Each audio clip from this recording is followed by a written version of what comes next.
Good morning, welcome to day 2 of Cows Week 2021. Simon Viger here at the Royal Yacht Squadron, and we have a nice breeze. We don't have any sunshine yet, but we're not too worried about that. We don't have any rain either, which is the main thing. But we do have a good breeze, and the first starters will be the J70s at 10:30 on the squadron line. But let's get the latest Musto team briefing right away from the regatta director, Lawrence Mead.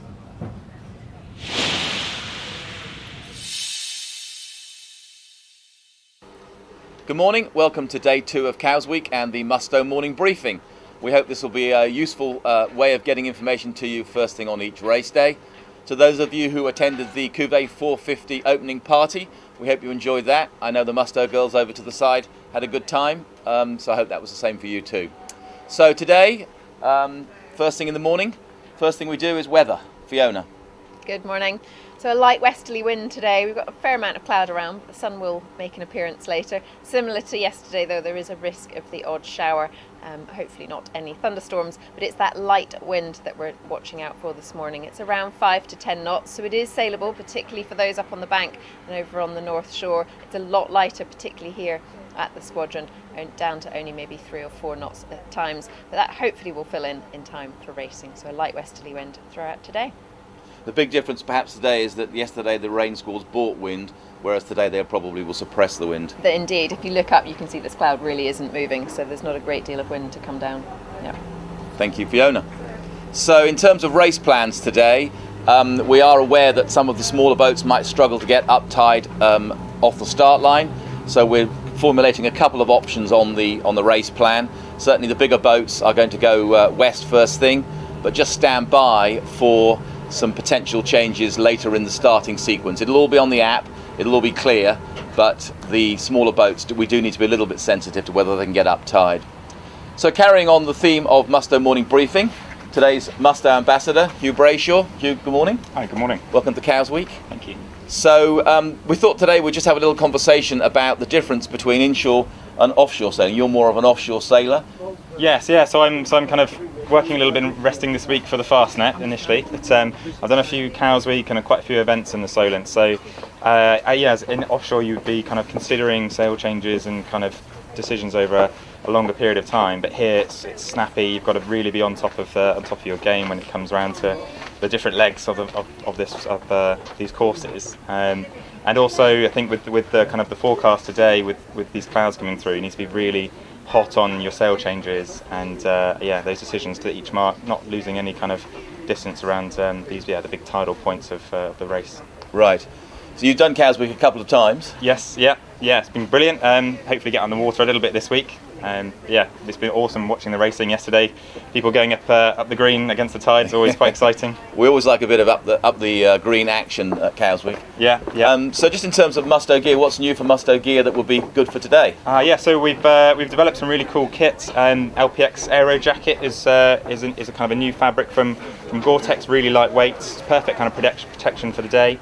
So that's new this year, and excellent breathability properties. And we've tested it ruthlessly. It's been with Jeremy Bay on the Vendée Globe, so and he loves it. He takes it out a lot, so we know it's a great jacket, and for these sort of races, it's perfect. Are you a Vendée wannabe? I want it one day, but I think I love watching it and actually interacting with our ambassadors who are doing the Vendée Globe. It's absolutely brutal. So it kind of makes you think twice about those sorts of races. Yeah, it does. Good. It should be an interesting day. Yesterday was perhaps a little longer on the courses. We're aware of that. We'll keep an eye on things today. Possibility of shortening if the breeze does drop. So we've got shortened course assets both east and west Solent today. But we wish you a good day on the race course. Have fun, and we'll see you at the daily prize giving this evening. It's the first Cows Week daily prize giving. Some of you will remember that the clubs have a daily prize giving, but we now have a Cows Week daily prize giving on the parade. That's at 5 o'clock this evening. And the Royal Southampton will be giving trophies for yesterday's racing. So we've got a number of prestigious trophies, including the Queen's Cup, which is a mid-1850s trophy being presented by the Royal Southampton. So if you won a race yesterday, please do come and join us. If you didn't, please come and join us for a good sailing chat. And there will be a magnum of Cuvée 450 for the best crash on the rocks when we find it on the videos from yesterday's racing. So yesterday's prizes being given this evening, 5 o'clock, look forward to seeing you on the parade down here in Cowes. Have a good day.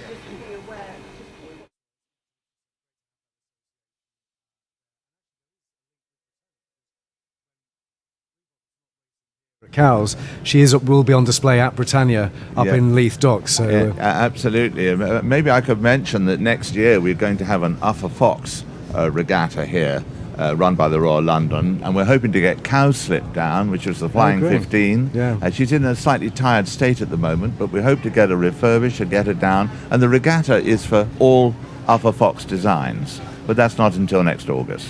well, you know, we have an Uffa Fox sing-along here every day on Cowes Radio. We play him singing A Life on the Ocean Wave, so he's a big part of the radio station here at Cowes Live. Cowslip's in the museum, isn't she? Or? She is. Or she was? No, she's up in Scotland at the moment. Right. She's up in Scotland, but she needs a bit of work. Yeah. But we've got a year. Yeah. So that'll be good. And the Royal London will be organising that regatta next August. Oh, so after Cowes Week? Just after Cowes Week. I think the date is the 22nd of August, but in a year's time, obviously. We need that to organise it. Yeah. But as for today, it's marvellous, isn't it? We've got a lovely breeze. Yeah, J70's checking out their spinnakers there. Yes. And but the Royal London, obviously you have lots of members. Yeah. Are there particular classes that the Royal London Well, members... the Royal London class is really the daring class. We have a lot of daring. Of course, we've been organising racing since 1838, but the daring class is our main class. And then, of course, we have some cruisers as well. The darings, I think, were going well yesterday. And they're certainly, I was talking to someone this morning, they're looking forward to today, although not looking forward to any rain.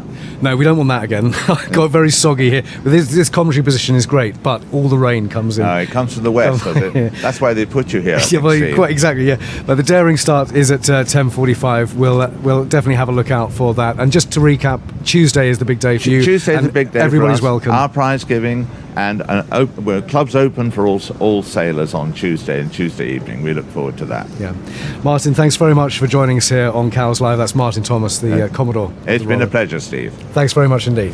Martin Thomas of the Royal London Yacht Club there, and that's great, isn't it? Tuesday, we can pop along there and say hello to them, and they'll have their prize giving as well. Now, I have seen the Cowes Live commentary rib in association with B&G Instruments, and come in the blue rib. Can you hear me?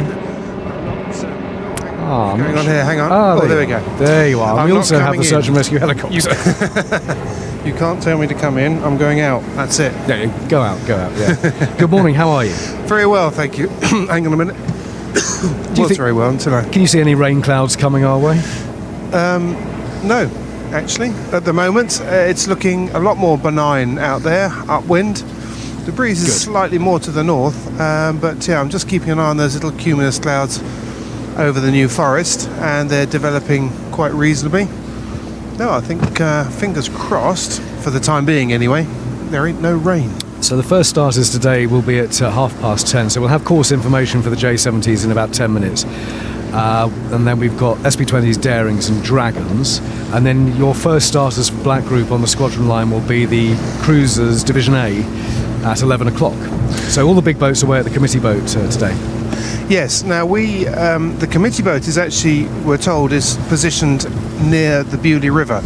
So we are going to go and see if we can, broadcast from there, because as regular listeners may remember, we have a bit of a dead spot radio-wise extending out northwest from Gurnard, but we think we might have resolved that this year. So we're just going out there to check, and if we can, we'll try and report on those Black Group starters from the committee boat off Bewley.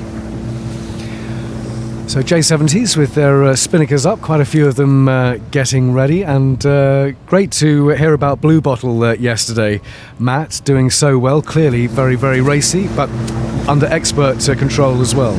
Yeah, absolutely. Well, it's fantastic to see that. Funny enough, we were in the Cowes Week Regatta offices down on Bath Road this morning, where our studio is, and we were just talking about how well Blue Bottle had done, and one of our team was saying they're going to make a little video piece about it, and just as I walked out, I suddenly noticed on the wall a beautiful black and white beacon picture from 1953 with His Royal Highness sailing Blue Bottle, the Dragon, from the day during Cowes Week, and looks fantastic. But I mean, it's one thing, as we were just hearing earlier on, it's one thing to restore it, which is absolutely fantastic. It looks beautiful.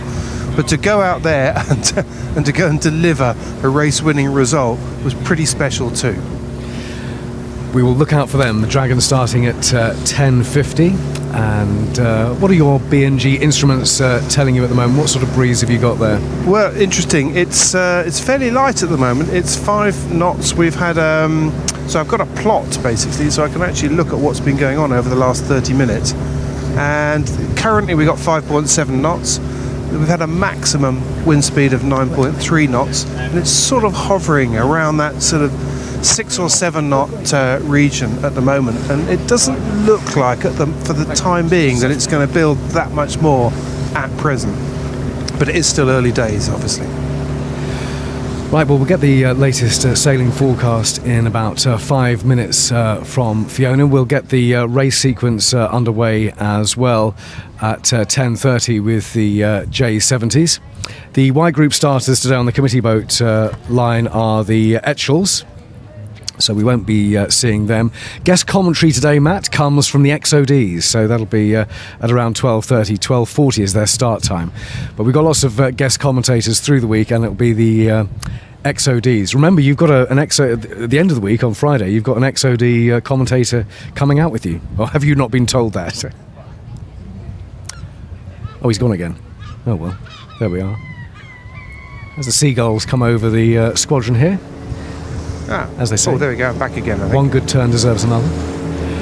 Are you back? I'm yes. back, yes. Did you know you've got an XOD commentator coming out with you? Yes, I saw that. That's excellent because, it's great to have someone who can recognise the fleet straight away and call out the names rather than having to look down a list and remember. It's certainly very... one of the other things we saw yesterday was that whilst the X-boat fleet is smaller than we've seen in the past, it's still a big fleet. And the one thing that hasn't changed, irrespective of what size the actual fleet is that it's still incredibly competitive. And some really close racing, some very, very experienced sailors on board those boats. I spoke to a few of them when they got in, and they were just buzzing. They'd had a fantastic race. It was really tactical, very tricky, and they all thoroughly enjoyed it.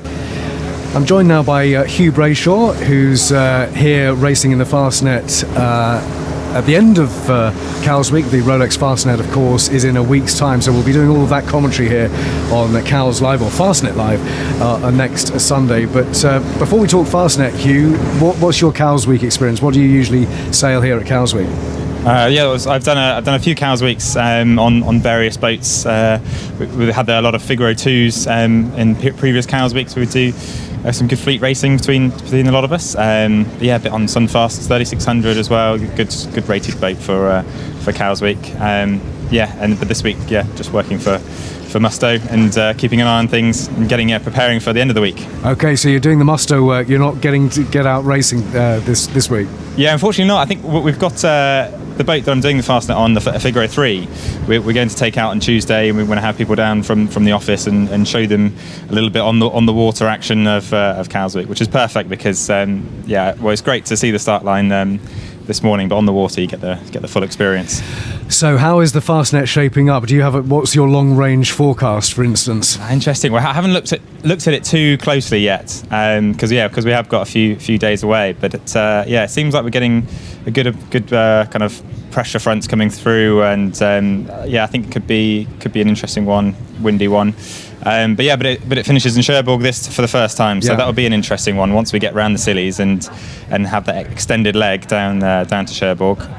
Looking forward to that last section. Yeah, and the Figaros. What sort of competition are you up against there? Who are your main competitors? So I think we've actually got our own start for the Figaros. So we won't be on IRC. So I think we've got 5 or 6 Figaro 3s coming over from France. And we're racing our kind of one design rules for that. Not too familiar with those teams, but as you know, the Figaro is so competitive all the time, so I'm expecting a really hard race for four or so days. Yeah, and what's it like racing those round the clock? It's brilliant. It's absolutely grueling. You've got to really manage yourself very well in sleeping and eating, and you can think you're having a fantastic race for the first couple of days, but if you just lose it for the last section, then you can really be down the back of the end of the fleet. But yeah, I couldn't encourage anyone more to go and have a go at it, because the racing's so tight, you learn so much, usually from your mistakes. But yeah, it's fantastic, and these new boats are really quite lively when it gets windy downwind. Yeah. Well, the Rolex Fastnet race is the pinnacle, but tell us how you started. Was it Optimist? What did you start? Good. Yeah, so I was a topper sailor in a very small. Another topper sailor. Yes, a small lake up in Northamptonshire called Hollowell Sailing Club, where I learnt quite close to people like Giles Scott's. I think the Olympian is learnt up there. And then moved down went to university in Falmouth and started doing offshore sailing and down in Falmouth, and then kind of caught the bug a little bit. That kind of, when you learn about the tides and the winds, when you go offshore, you really experience the full range of it. So that's what's really taken me on away from dinghies. Yeah. Well, we will look out for you. Thanks very much for joining us here on Cowes Live View, and good luck next week. It'll all be happening in a week's time out there, won't Awesome. Thank you very much. Cheers. That's Hugh Brayshaw there from the Figaro class, racing here with Musto, and we will look out for Hugh in a week's time. But it's now 10:15 here on Cowes Live, so time for the latest sailing forecast with Fiona Campbell. Good morning. Well, that westerly wind is starting to pick up in certain places around the Solent. It's mainly to do with these cloud bands that are starting to appear. So some of that thicker cloud has broken up, and we've now got some cumulus streaks getting going. They will bring their own wind shifts as they move through the race areas. We've seen a fairly steady 6, 7, 8 knots, occasionally touching 9, and it's not really going to change very much, I don't think, for the next few hours. It's far enough round to the west, even clicking slightly north of that it's reaching most of the RYS line, and for those out on the committee boat starts, they should be in fairly clear air. As I say, not a great deal of change so far. I heard Matt say about looking up wind for the cumulus clouds and looking for any showers getting going. They're not close to the Solent yet, but they are going further to the north to Salisbury and Winchester, so we're not quite out of the woods for showers yet. Fiona Campbell, Cowes Live. The weather brought to you by 7 Star Yacht Transport, worldwide leader in yacht transport.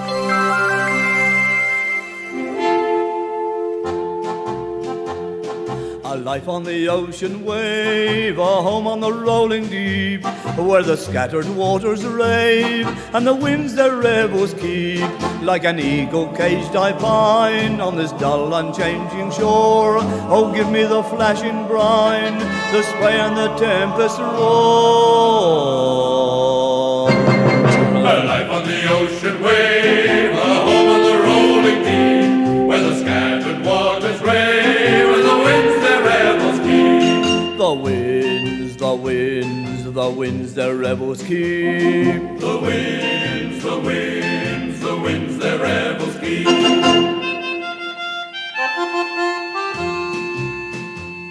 Once more on the deck I stand of my own swift gliding craft, set sail and farewell to the land. The gale follows fair abaft. We shoot through the sparkling foam like an ocean bird set free. Like the ocean bird our home we'll find far out on the sea. A life on the ocean wave, a home on the rolling deep, where the scattered waters rave and the winds their revels keep. The winds, the winds, the winds their revels keep. The winds, the winds, the winds their revels keep.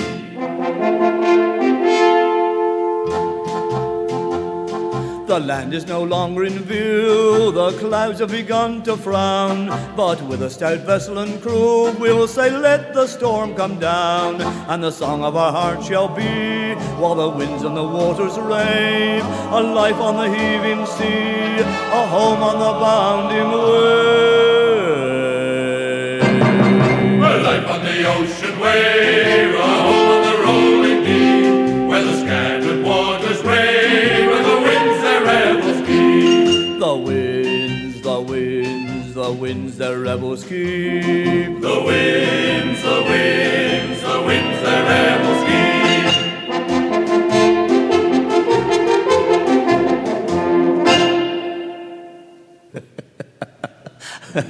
That's my harvest too.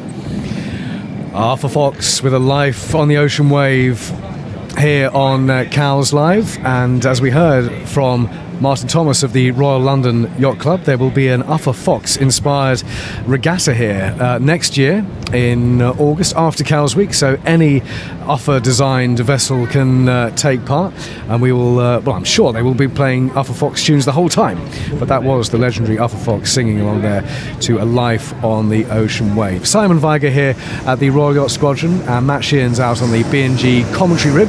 Did you hear that about the Arthur Fox Festival of Sail? I did, yes. That sounds absolutely fantastic. I made a mental note for that. I must stick that in the diary. That'd be brilliant. Well, it might be straight after Cowes Week. Who knows? But the Royal London are organising that, and Blue Bottle's got to be part of that, hasn't it? But Cowslip from the Flying 15s has got to be part of that. Anything designed by Arthur? Yeah, absolutely. No, that's really good news to hear about Cowslip as well, because that was such a famous boat as well. We are less than 10 minutes away from our first start. It's the J70s, and they've got a very simple first course for their first race of the day, but it'll last just over an hour, their first race. They, of course, are competing in 3 races for the first few days of the regatta, and the first one will take them to a committee boat finish. So we'll have course confirmation of that, but that won't take an awfully long time to read out. I'm sure the SB20s will be doing a similar thing. Your first starters for Black Group will be Performance Cruisers A, and there are 3 divisions in the Performance Cruisers, and also a new Club Cruiser class. And I guess that's, Matt, is because there are some pretty racy cruisers and there are some pretty cruisy cruisers, aren't they? And they want to make it fair for everyone. Yes, absolutely. No, and I think that's been a really good move, because there is sort of a grey area, and these things change over years as well, where people tweak their boats, and we get sort of seasons when people get more competitive and seasons when people want to be slightly less competitive and more cruising orientated. And I think one of the great things about Cowes Week is that it's always been nimble enough to be able to move around and recognise where the trends are and make sure that it delivers the best racing for the broadest range of people. Talking about the best racing, just to quickly tell you, Simon, we're now down at the committee boat start for the big Black Group classes, and we're just to the west of the Bewley entrance, so right down here, and beautiful conditions, fairly light, 5 to 6 knots of breeze, maybe 7 knots occasionally, but lovely. Looks really rather nice. Great, we can hear you loud and clear. I thought you were much nearer than that, but we can hear you absolutely fine. So your first starts at 11 o'clock down there. Yeah. With Class 0. So yes, that's great. We've got full coverage of the committee boat starts and the squadron line starts here at Cowes Road. I can tell you that HMS Lebry is swinging around gently on the mooring there, and will be pointing to the west pretty soon. So it's not... a lot of people, by the way, cheating the tide yesterday, Matt, who we saw them banging on the rocks there, but there was a lot of that going on all through the start sequence. Yeah, there certainly was. I mean, that's notorious, that shoreline for catching people out. We certainly got to figure out exactly where those rocks were, because we saw quite a few people go aground on them. And of course the next set of rocks, fortunately people didn't go aground on them, but it's the end of Egypt Point when you go around the corner. There's a couple there that usually catch people out quite often on the way back home, actually, when people are running against the shoreline and against the tide and trying to stay in. They come a cropper on a couple of those rocks. I've done it plenty of times. So the first starters here will be the J70s in 6 minutes time, so we're about to get our first gun. Did you know, by the way, did you notice the gun for the winners yesterday was a bit louder than the other guns? Apparently they've got a bigger bang for the winners. Really? You get a bigger bang for your buck? You do, for your win. So this gun will be the 5-minute warning signal for the J70s, and I can give you the course for them once that goes off. And they are in the sunshine now. The sunshine is getting stronger, breaking through the cloud. So nice sight as the white sails of the J70s prepare. You'll hear the countdown from the race officer. And there will be the gun. The green flag flying from the squadron haven here. There's 10 seconds from the race officer. And here comes the countdown. 5, 4,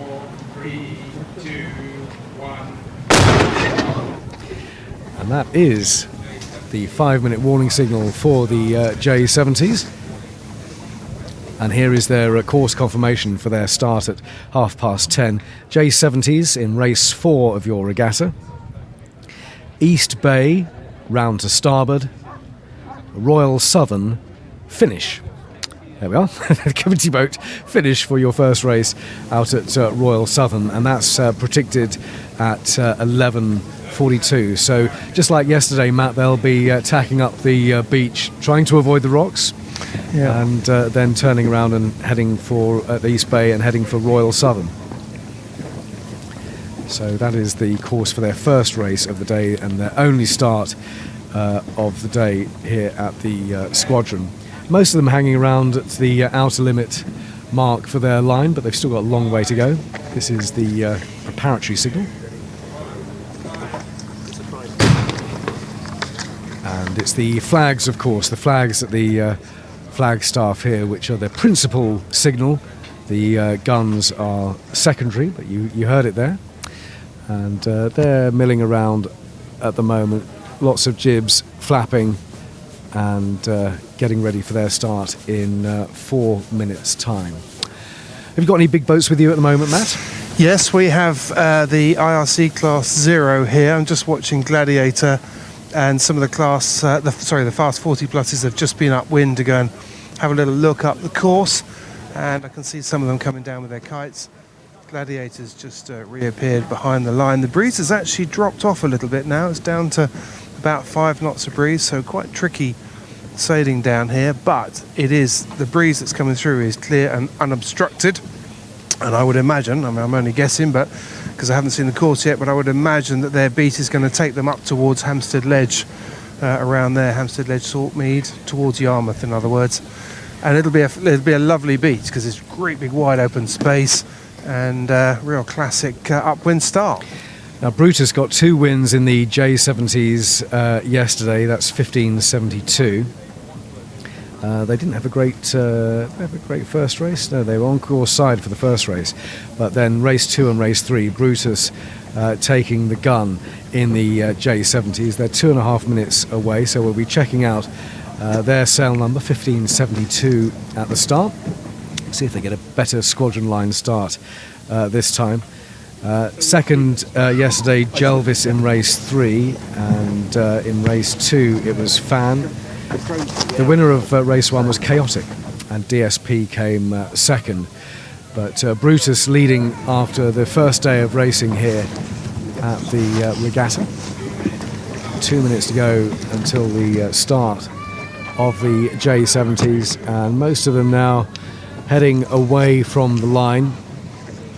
And they don't want to get too close and have to come back with an individual recall. We only had one general recall yesterday for the final start, which was the XODs. But an individual recall is when a handful, maybe just one boat, is over the wrong side of the line at the start and they have to come back and go back through the line. A general recall is when there are just too many boats the wrong side of the line, and the race officers can't count all of the sail numbers and they have to bring them all back for a restart, which is called the general recall.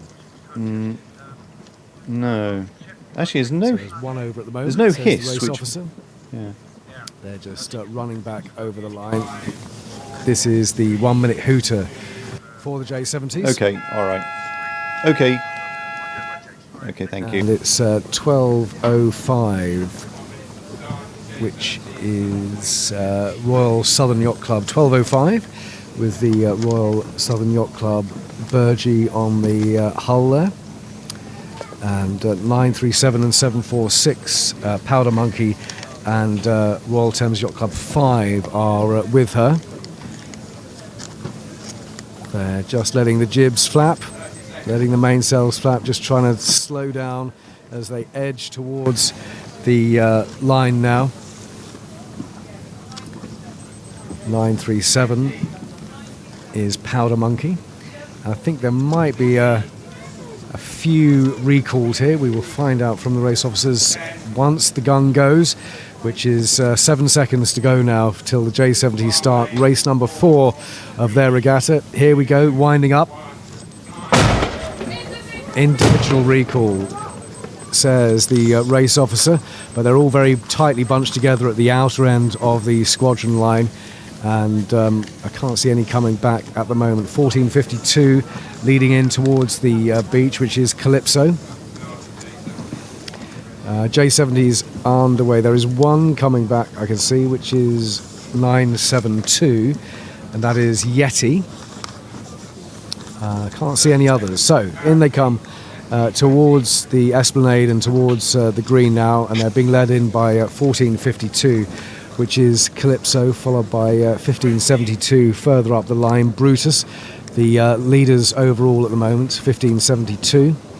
With them is 118 and 827 is Serre-Ville de Genève. And that gun there is the 4-minute gun for the SB20s. So as the J70s head in towards the beach, and we'll find out who is leading once they start tacking there. Here is the course for SB20s in their race number 4. SB20s, East Bay round to starboard, Royal Southern finish. That's the committee boat finish for the first race out at Royal Southern, just as it is for the J70s, and they're predicted there at 11:45. So the J70s are not coming in as close as they did yesterday. They have started tacking. 15:72 is Brutus, and they've gone about. So yeah, definitely not going in as close to the rocks as yesterday. I think possibly one of the key things today, Simon, is that the tide isn't running as strongly yet because we're an hour earlier. So there's probably less reason to get really tucked in towards the shore and more reason to stay out in the breeze because the breeze is a little bit lighter and the tide's a little bit slacker. So off they go. They've got 3 races today. This is race number 4 in their series because they had 3 yesterday. And the SB20s, not as many of them as in the J70s, but they're getting ready with 2.5 minutes to go. 746 in the J70s is one of the Royal Thames Yacht Club J70s. Very popular sports boat class, as we were saying yesterday, and lots of them based here in the Solent. So off they go, and then we focus on the SB20s who are preparing for their start. They're distinctive with their grey sails shining in the sun. 2 minutes to go until they get underway. There's an SB20 called Carnage. Doesn't bode well, does it? Well, I wonder who the skipper of that is. Captain Chaos. Sail Navy is in the SB20s as well. And who else? We've got Mutts Nuts had a good start yesterday, I seem to remember. And Boomerang as well. Glasgow Kiss had a good start, didn't they? That's 37.50. I was looking down the list of sailors, or in fact bumped into quite a few of them in the High Street yesterday afternoon, and that's a very competitive fleet. I mean, it's not quite as big as it used to be in the past, but it's still a very competitive fleet, and they also had some really good racing yesterday by the sounds of it. So this is the 1-minute hooter.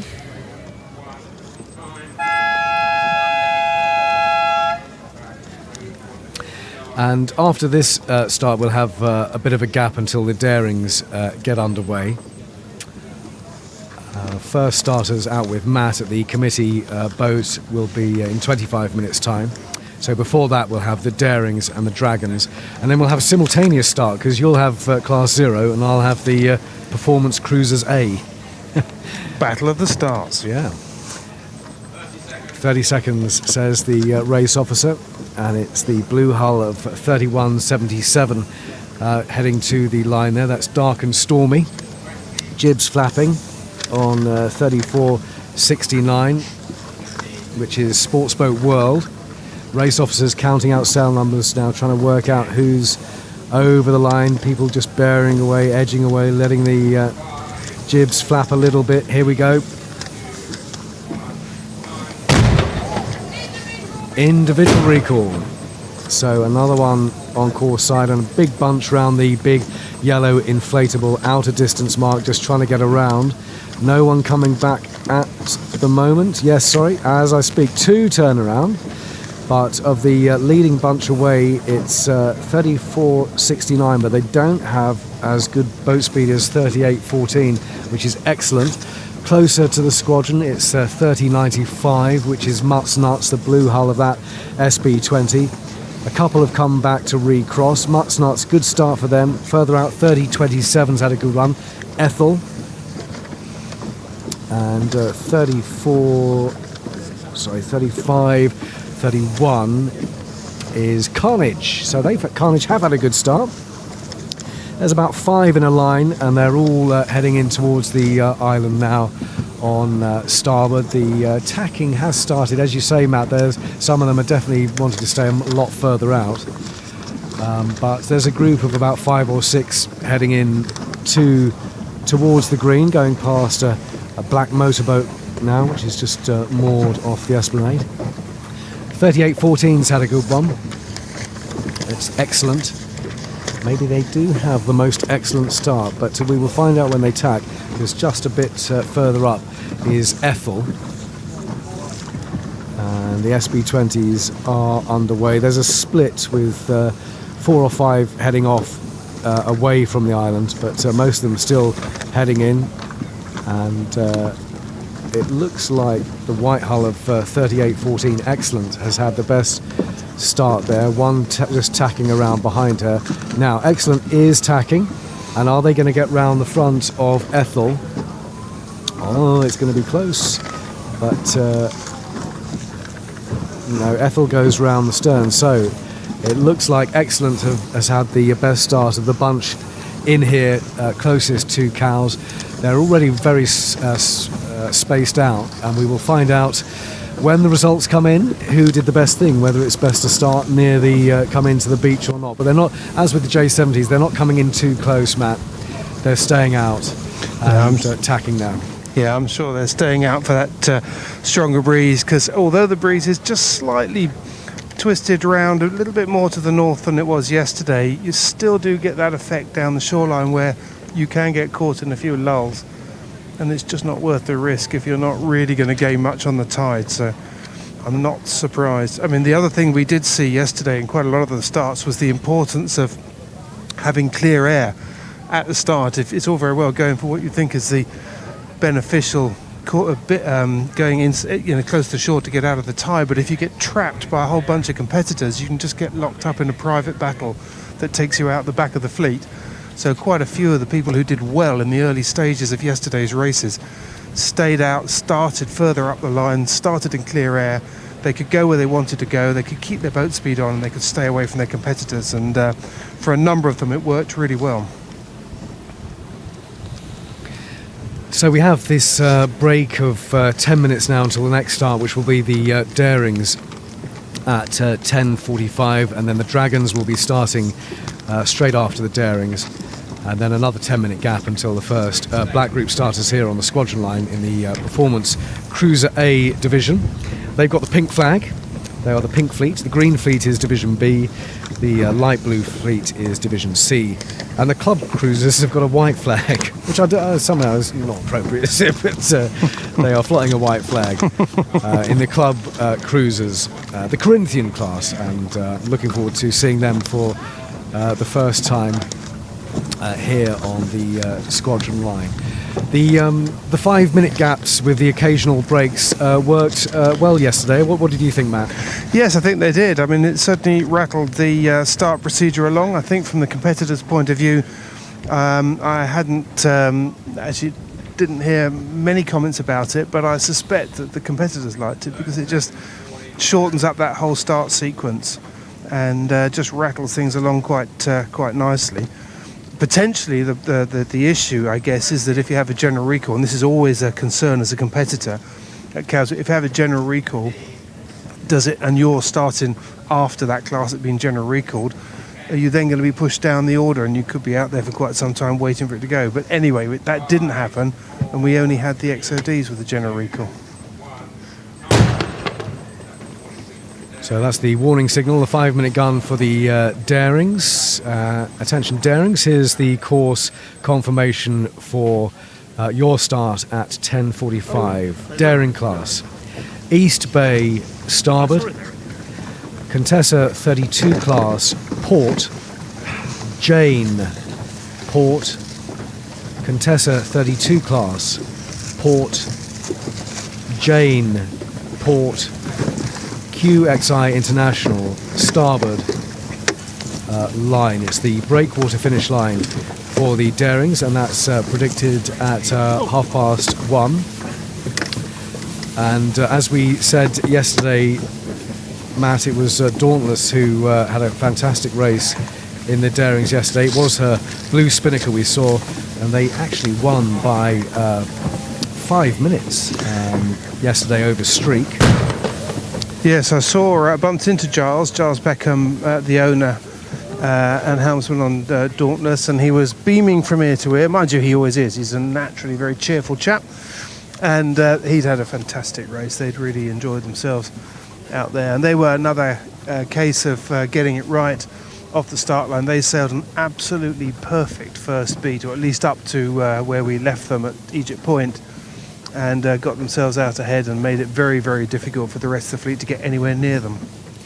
Well, big winning margin yesterday over Streak in second, and Defender was third, Audax fourth, and Dynamite came in fifth.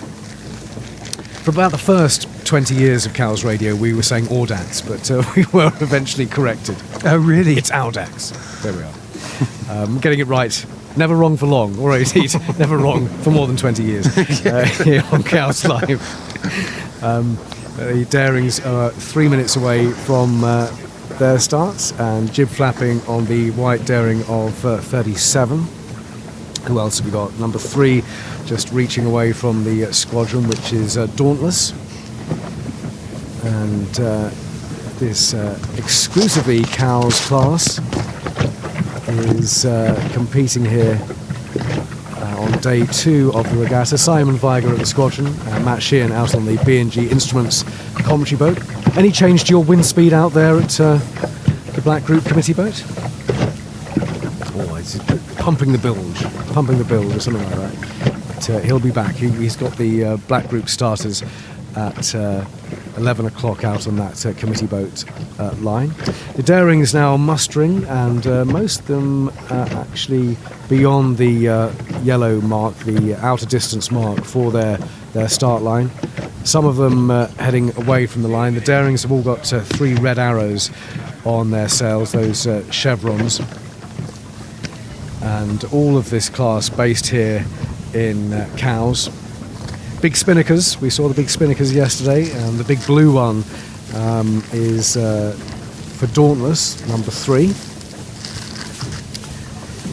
Daring's a minute and a half away, and as with the previous white group starters, they're gathering at the outer end of the line. There aren't any in here near the squadron, just a few dragons heading out. They'll be having a look at what the Darings do. 23 coming back towards the line, which is Streak. They got the second place yesterday. Just over a minute to go, we'll hear the hooter as they come in. A good breeze here for the Darings and their start. So this is a minute to go, hooter.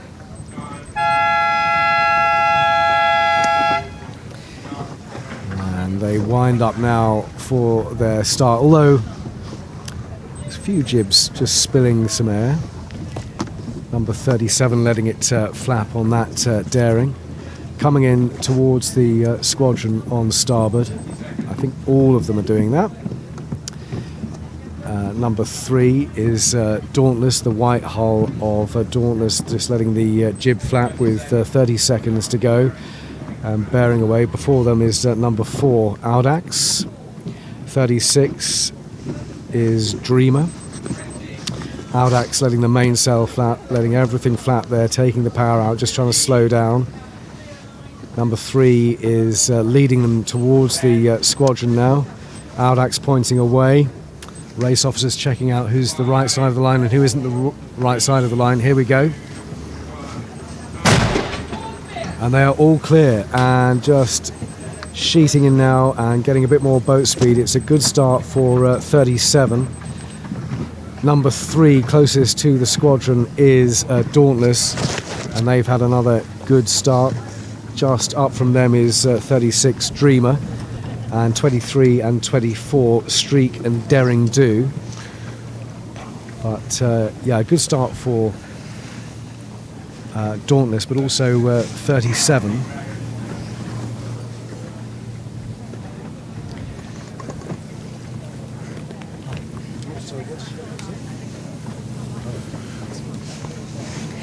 So the Daring's underway. Number 15 has tacked. They've gone on to port. That's Dolphin. But the Daring's heading in towards the Esplanade. Most of them, let's see how far they come in. Number 3 and 36 following her, Dreamer. 24 and 23 have tacked, 37 has tacked. Most of them have gone on to, and yes, now Dauntless does tack just in the moorings there, the motorboat moorings. So they are not going to go in too close, they don't need to. They have had a good start though. 36 has had a good start, and I think 37 as well, who I haven't got on my listing, but Daring 37 have had a good start as they head off on their race. The next starters will be the Dragons at 10 to 11. So here's course confirmation for the Dragons. East Bay, round to starboard. Rorke, port. Williams Shipping, port. QXI International, port. Royal Thames, port. Ancaster, starboard line. It's the breakwater finish line again for the white group today. Dragons predicted there at 1:30. And I meant to say on that previous course for the Darings, there's a mark called Mark 47 is called Contessa 32 class. So that's a mark called Contessa 32 class. It's not the race course for the Contessa 32. I did wonder that yesterday. Actually, it was sounded quite confusing, didn't it? That's being used by the Darings. It's not being used by the Dragons. Just to add to the confusion. Yeah, they should have a mark called Sigma 33 class, shouldn't they? Or something like that. Just to really confuse it. The course, I mean, certainly the initial stages of these courses, as they're being set, look very similar to what we saw yesterday with the first mark, as you've been saying, East Bay around the corner. And anybody who's thinking, East Bay, I don't remember East Bay. Well, it's because it's a new name for a mark that I think that used to be called Elephant in the old days. Oh, right. But no doubt people will email in and correct me, and that'll be absolutely fine. But I think it used to be Elephant. Basically, it's just off Gurnard Sailing Club, so it's just around the corner. And they were using that mark yesterday, and that means it gives the fleet a nice upwind leg. They go round the windward mark, and then they head downwinds. They're heading in a northeasterly direction to Rorke, which is just off the Bramble Bank, just on the southwestern corner of the Bramble Bank. So a bit of a upwind, downwind first two legs, just like they were doing yesterday. So this is the hooter for the Dragons. And as already discussed, Blue Bottle, the restored wooden dragon, is leading overall at the moment after one race. And a great start, a great return to Cowsweek for Blue Bottle, which is GBR 192. Second yesterday was Ecstatic, and third Jerboa. And the Dragons with their jibs furled, getting ready for the start with 30 seconds to go. It's 791 with the jib not furled on Christiana, just reaching down towards the squadron. Behind her is 682 with sails flapping on Ecstatic, and they've tacked actually. And Christiana tacking as well. 192 Blue Bottle is near to Ecstatic, gleaming in the sunshine and the Solent chop. individual recall, and it looks like there's, well, obviously at least one over the line there. And they are coming back on Christiana. Good start for 763, which is Bertie. And further up the line, Ecstatic, followed by Blue Bottle, the navy blue hull of Blue Bottle as they tack. They then have 810 a bit closer to the squadron is Badger. And 761 is Jerboa. But I reckon the best start there is for 682. For the few dragons which are right out at the outer end of the line, a good start there for Ecstatic. But a split already, a big split with 763, Bertie still coming in towards the moorings. But Ecstatic clearly with the best start there, and they're all on their own. They're being chased by Blue Bottle, they're being chased by 777 Furious. But Ecstatic with several boat lengths advantage already, and doing very well indeed. 763 Bertie still coming in towards the Esplanade, but they're really on their own on that tactical call, and it looks like better boat speed further out, more wind out there, but who knows. 682 Ecstatic, I think, with the best start there for the Dragons, and we will find out at the end of the day when they come in for their gun if they've got the victory. They got a second yesterday, and they will be very, very happy on Ecstatic if they win today. But being chased by Blue Bottle and 810 and 777 as well in the Dragon class.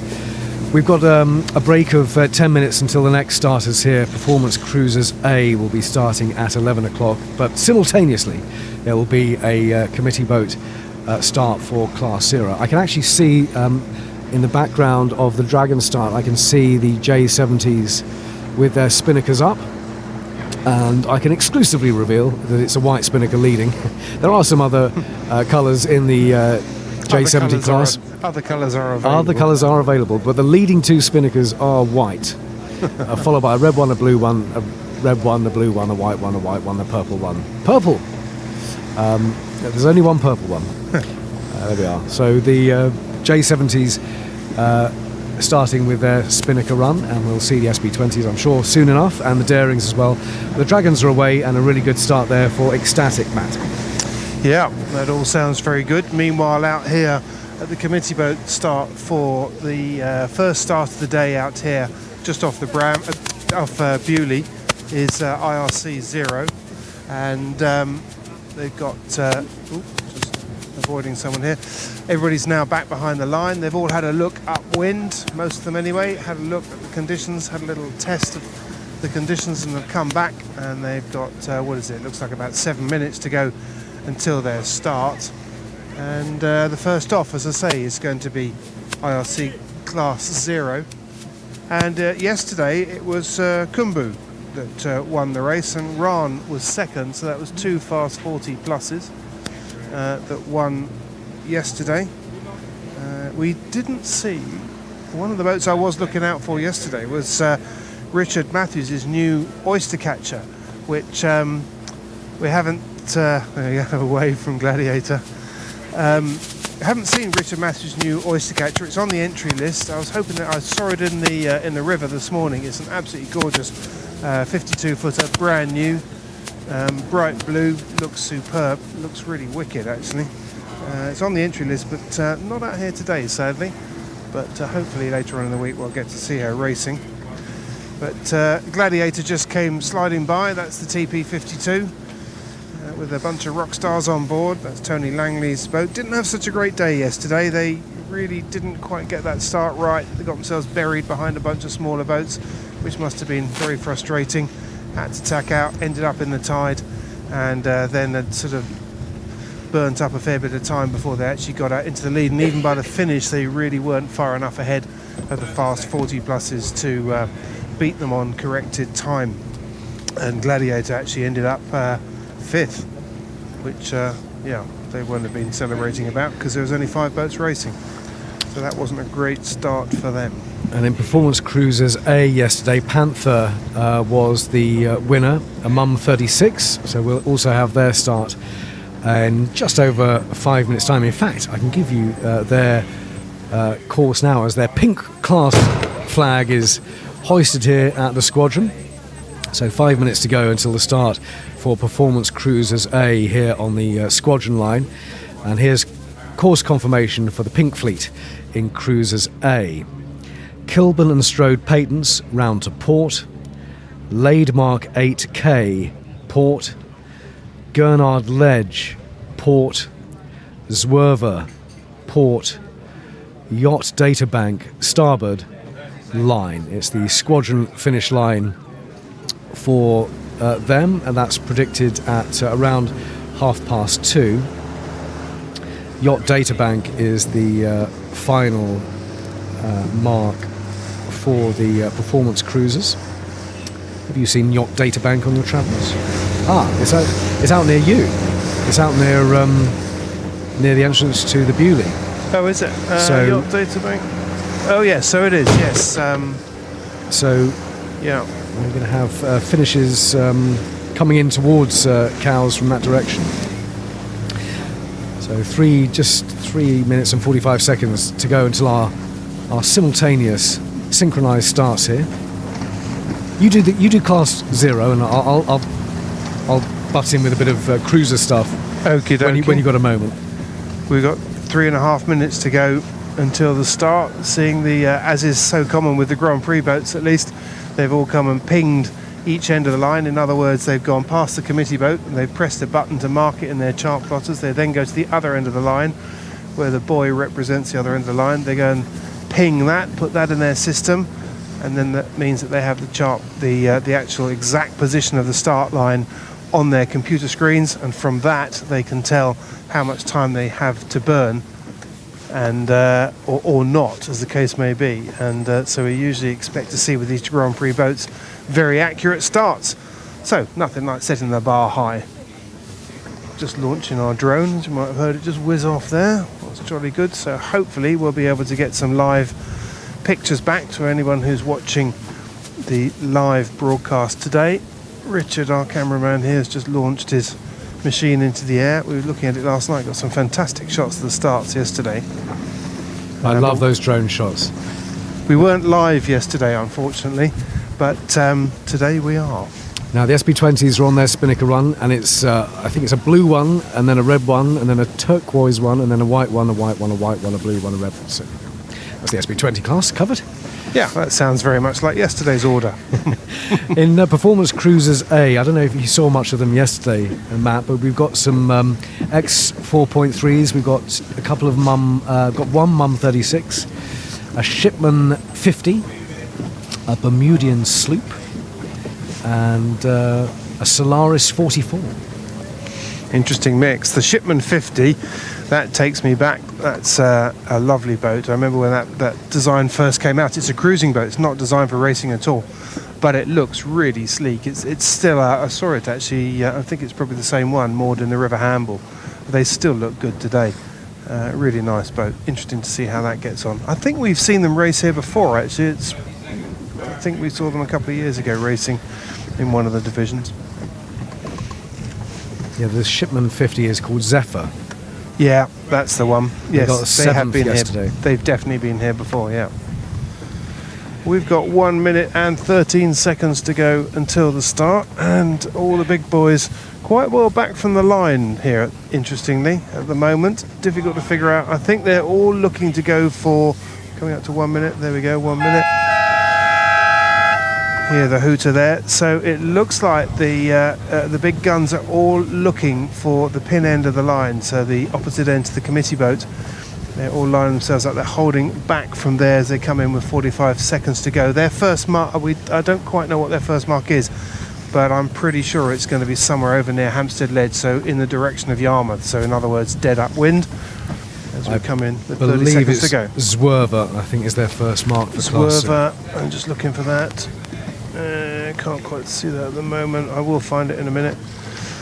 So we have 20 seconds to go, and we've got Gladiator down at the pin end, just looking for Ron. Ron's halfway up the line. They were second yesterday. Very competitive boat. And all these boats coming up in sort of perfectly aligned to the line with 7 seconds to go.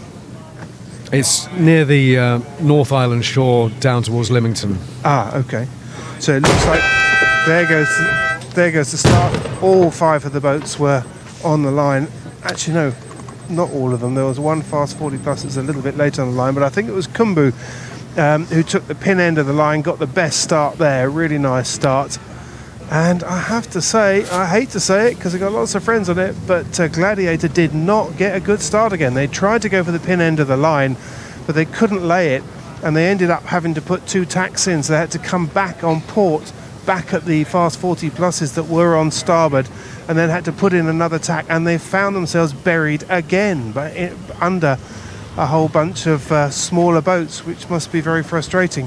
They do have the horsepower to grind their way out, but yeah, they wouldn't want to give that away this early in the race. And the other thing I should say is Kumbo wasn't at the pin end of the line. Kumbo was at the committee boat end of the line, and there's just come past us, and they have got a very nice start indeed. They're a little bit later on the start, but they got a very nice start because they have complete clear air. They're to windward of the fleet, they're slightly lifted, and looking down at the fleet that were fighting for that pin end of the line, they've actually got in each other's way and really slowed each other down. And Kumbu is just gradually sailing away from the fleet. Very nice start from them. In the cruisers, Baby X has had the best start there, one of the smallest boats in that fleet. There was a second individual recall, and I think that was yesterday's winner, Panther, coming back, the Mum 36. But the cruisers, the Division A, the Pink Fleet, are underway. Baby X with a nice start furthest out, and with some clear water. So the cruisers are off on their race, and that's the guns you were hearing there. But actually the last gun was the 4-minute gun for the Performance Cruisers B. So let's do the course quickly for them, because they are starting here on the squadron line. And they are the Green Fleet Performance Cruisers B, Kilburn and Strobe Patons, Port, Laidmark 8K, Port, Gurnard Ledge, Port, Powderburn, Port, Yacht Databank, Starboard, Line. It's the squadron finish line for the Performance Cruisers B. They're predicted in at 20 past 2.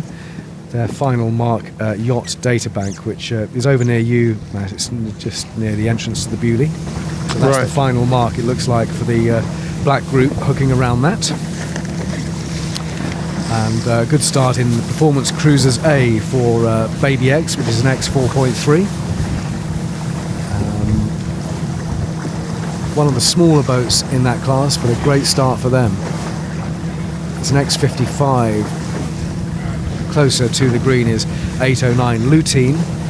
They've had a good one, but they are much closer to the island. And as they set off heading to Close Hall, I can tell you that running down in the Darings, leading the Darings, is a very distinctive blue spinnaker with a 3 on it, and that's Dauntless leading the Darings again. Behind them it's 37 with the it's not quite a Maltese cross on a white spinnaker, but Dauntless leading the Darings by a long way already, Matt. Yeah, well, once again, Giles showing just how good he is in that fleet. He's an absolute master in the Darings. He's pretty handy in other boats as well. And meanwhile, in IRC 0, it's been a drag race off the start line as they've headed down towards the south. They're all on starboard tack as they head across towards the island shore. And I found Zwerver, as you say, it's just halfway down towards the Lymington River down there. So quite a long beat for them against the building tide. And we are now coming up to the start of IRC Class 1. Much bigger fleet here as they come in towards the line. They've got 30 seconds to go, spread pretty evenly along the line, but the boat that I'm looking out for, or the boats I should say, are the Melgis 37s. Ian Atkins Melgis 37, I can see that down towards the pin end. In fact, both of those boats, and the reason I'm looking at those is I know that they've got some very experienced crew on board and all the toys electronically, and they've decided that it's the pin end to go for as well. And they look to be, in pretty good Line clear. shape down there. Great start here, Matt, for 39.23 in the cruiser division. B, the Green Fleet, 39. Oh no, they're the Pink Fleet. They're still starting. So in the Green Fleet, it's 7.04, which has had the best start there. I think that's Anticipation, which is a first 40.7, and 7.001 has had a good start as well. Challenger. They were the winners yesterday in Cruiser Division B. In IRC 1, the best start was definitely Ian Atkins, Melges 37. They had the pace, they were on the line at the right time, and they were at the pin end of the line, so the opposite end of the committee boat, and with no one underneath them, they were able to just bear away just a little bit, put the bow down, as they say, and accelerate without having to worry about closing up against anybody else. They accelerated, got up to speed, got their foils working nicely, i.e. the keel and the rudder, and they have just squirted out in front of the rest of the fleet. A really nice start from them, but they're going to need a nice start because they're one of the highest handicap boats in the fleet, so they're going to need to be well ahead of the rest of the fleet if they're going to win on corrected time. But great start there from Ian Atkins on their Melges 37. If you just tuned in and wondered how on earth we're doing two starts simultaneously, that's because we got starts here on the squadron line and we've got starts out at a committee boat. Matt is out with the committee boat. I'm here on the squadron line, and we have some simultaneous starters. Here we've got Cruiser Division B starting, the Green Fleet. They are underway, and next it'll be the quarter tonners. Here's course confirmation for the quarter tonners starting at 11:10. Kilburn and Strode Patents round to port. Powderburn, port. Craftinshore.com, port. Powderburn, port. Yacht Databank, starboard. Lines. RYS line 1 is the finish line for Black Group, and they're finishing. That predicted finish for the quarter tonners is at 2:45. There or thereabouts. They'll be starting in 2 minutes 45 here at the squadron. And who have you got next, Matt, with you? We've got IRC 2, but before I talk about them, just another quick word on IRC 1.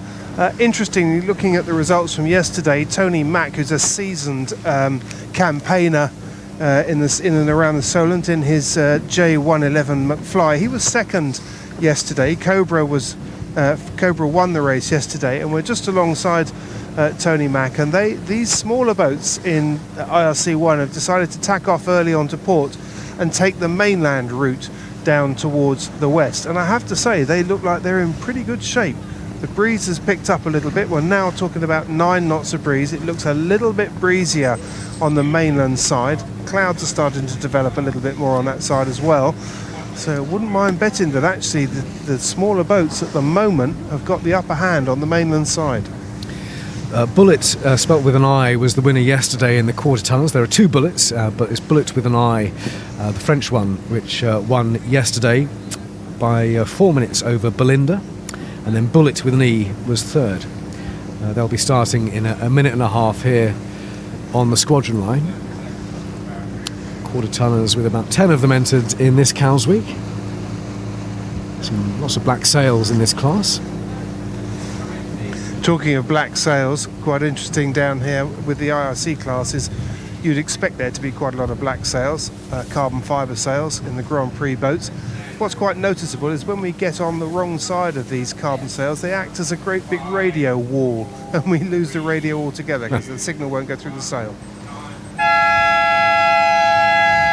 So a minute to go until the simultaneous synchronised starts here. It's the quarter tonners on the squadron line. And it's Class 2 with you, Matt? It is, and very competitive field this. The winner yesterday was Adam Gosling in Yes, no stranger to the front of the fleet. Just behind him, Paul McNamara in Incognito, and in third place, David Franks in Leon. All three of those have been on the podium many times before, and I'm going to be watching out for them in this start.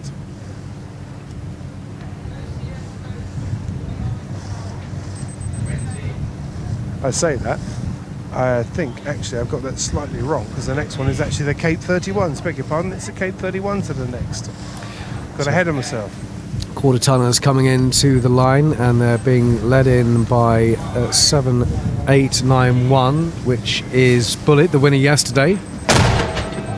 And they're all clear, so another good start for Bullet with the French sail number. It's the orange quarter tonner 2736, closer to the Squadron Joker, which has had a good start with grey sails, and a Spanish sail number 3090, which is Cote in the quarter tonners. I think they've had the best start there, Matt. Good start for Bullet, good start for Joker, but the Spanish quarter tonner further out has had a great start there. Meanwhile, we've just had the start of the Cape 31s. Not IRC 2 is next, but the Cape 31s have just started. Very competitive start in this exciting new class. They're great looking boats, these. I'm really looking forward to watching a bit more of these machines. A very tight start. Everybody was on the line exactly as the gun went. Katabatic was down at the pin end. They won the race yesterday. Squirt, which is Russell Peters and family, they were right on the line as well, heading off on starboard. In fact, the entire fleet is heading off on starboard, out towards the middle of the course. Having said that, I just see one tack over onto port. Oh, there's a few now starting to tack onto port. I think we're going to see the fleet here it looks like they're looking towards that island side, and I wouldn't mind betting they're looking at the water up there thinking, looks a little light over there, and they've seen what happened in the class before with the smaller boats, seeing the breeze filling in on the mainland side, and it now looks like the mainland side is the way to go up this beat. So those that started towards the committee boat end, which is closest to the mainland side, have a bit of an advantage because they can get into that stronger breeze quicker. And as I say that, we now see the whole fleet start to tack over. In fact, they've all tacked over onto port, heading for that stronger breeze. Katabatic just coming past us now as they're heading over. They're going to be the first to get into that stronger breeze. Ceradonics just to windward of them. Nifty just to windward of them. And then two more boats stuck way up to weather. But anyway, a very even start from these boats. And as I say, once again, it looks like the mainland side of the beat at the moment is the place to be, because the breeze up there is around 9 to 10 knots, whereas in the middle of the Solent, it's down to about 7 or 8. Class 6 next starters on the squadron line at 11:15. Attention IRC 6, this is your course confirmation. Kilburn and Strode Patons round to port. Powderburn, port. craftinshore.com, port. Powderburn, port. Yacht Databank, starboard, line, RYS line 1, predicted just before 3 o'clock. The winners in Class 6. And their start is 2 minutes away now. So we will bring you that here on Cowes Live, 87.9 FM. Simon Viger here at the Squadron, and Matt Sheehan out on the B&G Instruments commentary rib. Class 6, the winner yesterday was Banter.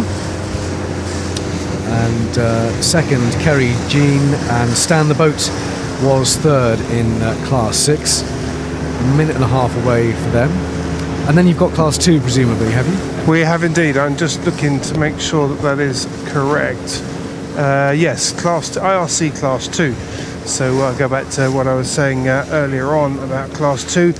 Quite a competitive fleet this as well. We've got Adam Gosling, who won yesterday's race. We've got Incognito, Paul McNamara, he's always up there with his crew as well, and indeed David Franks and Leon. So 3 very competitive boats that were finished first, second and third yesterday, lining up against each other once again today.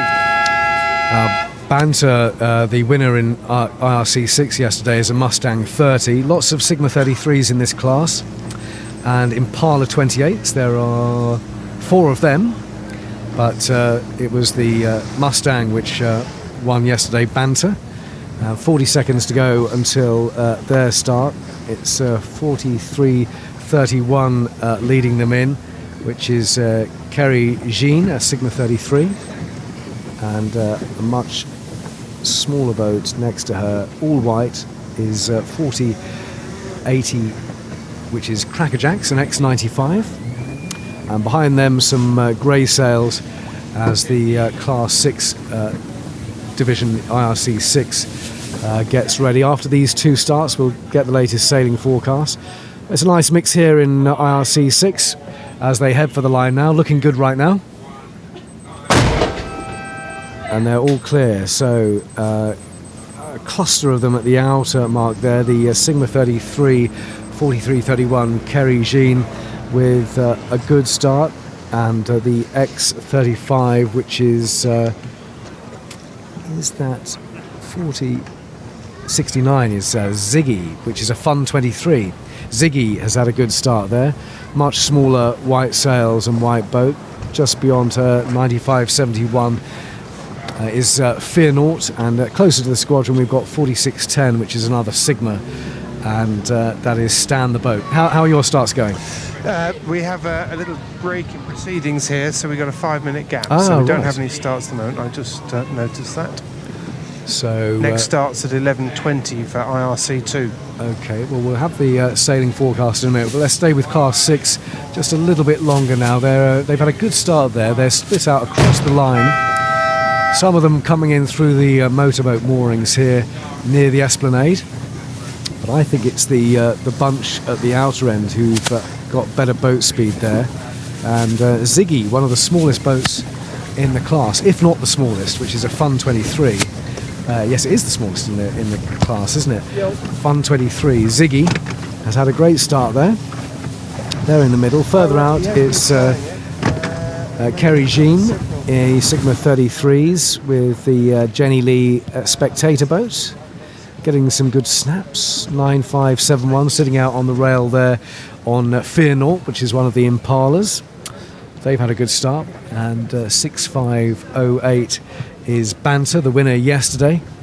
That is the Mustang 30 of Banter. They're sitting out as well. 73 is Skirt Serve Cows. That's a Swan 36. And off go Class 6 on their race. Next starters will be Performance Cruisers C. Let's check out the course for Performance Cruisers C ahead of the sailing forecast. This is the Blue Fleet, Cruisers C. Kilburn and Strode Patents, round to port. Zwerver, port. Yacht Databank, starboard line. It is the squadron line, RYS line 1 for the finish of Performance Cruisers C. 11:15 here on Cows Live. Let's get the latest sailing forecast now with Fiona Campbell. Hello. Well, that westerly wind has backed a little more towards the southwest and has picked up. We've got a good 6 to 10 knots around the Solent, and hopefully not seeing much change for the next few hours. We have seen the odd gust up to around 11 or 12 knots. I'm hoping that's some of the heating managing to mix some of the gradient down to the surface. You can see all the cumulus clouds now lining up into streets, and they'll bring their own wind shifts. So they should get into a good pattern as they go up the western Solent. Weather-wise, mostly dry, feeling quite mild. There are still 1 or 2 showers on the mainland, not coming close to us yet, but I'll keep a weather eye on those. Fiona Campbell, Cows Live. The weather brought to you by 7-Star Yacht Transport, worldwide leader in yacht transport. Thanks very much, Fiona. So a minute and a half now until our next simultaneous starts. We've got Performance Cruisers Division C. They will be starting on the squadron line. They are the Blue Fleet. I can't see too many of those here as the big ships continue to come into Southampton. And you've got with you, Matt, you've got the Class 2, have you? Yes, we do. Yes, we've got IRC Class 2 with 1 minute to go until that start. And as you can probably hear, that's the 1 minute hooter just going there. They're lining up now. Word has got round the fleet and they've been watching the previous starts. And the consensus in this fleet, quite clearly, is that it's the committee boat end that's the favoured end to start at, and I can definitely see the logic in that. There are 2 reasons. One is that there's stronger breeze on the mainland side, and the committee boat is closer to the mainland side. The other reason is that the tide has now been building, as it would do, and so the fleet wants to get towards the mainland side to get out of the tide as well as they go upwind. So there's a lot of reason to be at this end, and there's a lot of people bunched up here, and guess what? It's the culprits you'd expect to see. Adam Gosling in Whoops, sorry. Adam Gosling in yes. Leon is stacked up there. Incognito's there. They're all trying to squeeze in around the committee boat. The bows go down with a few seconds to go. It's going to be clean, but it was tight, that's for sure. Really tight getting off that line. But Adam Gosling's yes is the second boat down from the committee boat end of the line. Got a very, very nice start there. Nice clear air. I'm just looking for Leon. I think they got a little bit buried, Leon. They'll be a bit frustrated at that. Yep, I can see them just further down in the fleet. They didn't quite get their noses ahead in the way they would have liked to have done. Adam Gosling now, having got a good start, tacks over onto port because they want to get to that mainland side. They want to get into the stronger breeze and out of the tide. They've managed to tack over. They've got no one around them. They've just really executed the perfect start here and moving their way over. Meanwhile, Leon is struggling basically to break free, and they're only now starting to tack over onto port, so they've already lost some distance on one of their arch competitors. Yes, Adam Gosling's yes, who at the moment got the perfect start in IRC2. Well, there's a clean start here also on the squadron line for Cruisers Division C, and it was the Sigma 38 Sam that was the winner yesterday. But here they've who's had a good start. 1378 had a great start, one of the Starborn 4. The darker grey sails of 4379, that's Isla, a D34. Further out, the Sigma 30, is that Sigma 38? It is, 8396 was the winner yesterday, Sam. 8396 is Sam, so they had a great day in the cruiser division. They're leading them in towards the beach at the moment, followed by a boat with a blue jib, which is 5630, that's Chartreuse, a half-tonner, so a real mix in this class. Only one Sigma 38, but we've got an X34 and a couple of first boats in there as well, but a real mix in the Performance Cruisers C. They are the blue fleet, and 1178 with a varnished wooden hull is Easy Glider, which is an SNS 41. Looking lovely. Sun's gone in, but still great sailing conditions here. Not too worried about the sun as long as it's not raining. They are away. So we've got a gap here now of 10 minutes until the Contessas start. But you've got the HP 30s, I think, with you, Matt. We're just looking down my list, and the next, I think, is actually the IRC Three is next for us, 1125. Ah, sorry, getting mixed up there. Yep. Yeah, no, there's quite a few columns to read this year with various starts, various committee boats. Yes. I think there's 2 committee boats out today. So we got IRC 3, and we've just landed the drone successfully, so that's rather good. Easy. And who have we got? We got Arcus in IRC 3, who won the race yesterday. Joseph Hamble, who was second, and Elaine again, who was third. So we're going to be looking out for them. There's a lot of J-boats in this particular class. Easy Glider giving the cameras a wave, and check out the Cows Week website for the great TV coverage allied to the commentary. But Easy Glider had a nice start there in Cruisers C. She is the SNS 41 with the varnished wooden hull, and they are underway in their class. Next starters here on the squadron line will be Contessa 32s at 11:30, and then we've got 3 more black group classes before we get into the white group. The Flying 15s, restarting the white group starts here at 5 to 12. We've got 1 minute to go until the start of IRC 3, and IRC 3 have been watching what's been going on with all the starts ahead of them, and they're all trying to, well, the bulk of the fleet is thinking, yep, it's the committee boat end, that's the end to go from. But as the minutes go by, it gets harder to start at this committee boat end because the tide has built quite a lot now over the last half an hour, so getting your timing right as you come in is quite tricky. One of the good things, of course, is that the tide's against them, so they can slow down. They're not being swept over the line early, but nonetheless, we've got a big pack of 10 or 12 boats all trying to squeeze in towards the committee boat. It looks like a slow bicycle race at the moment with people just trying to hold back. Now the bows are going down, now the acceleration's coming on. There's a J109 trying to squeeze in around the committee.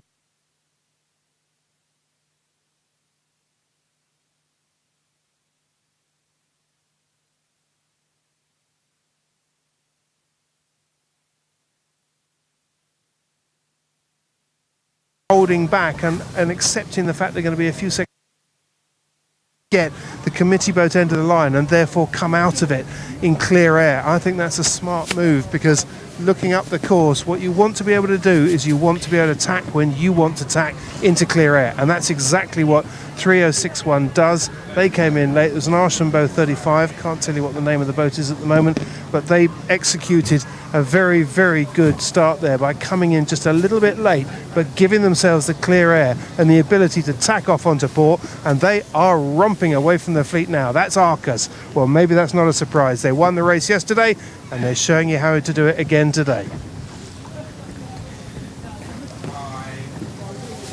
So this will be the 4-minute gun for the start of the Contessa 32s at 11:30.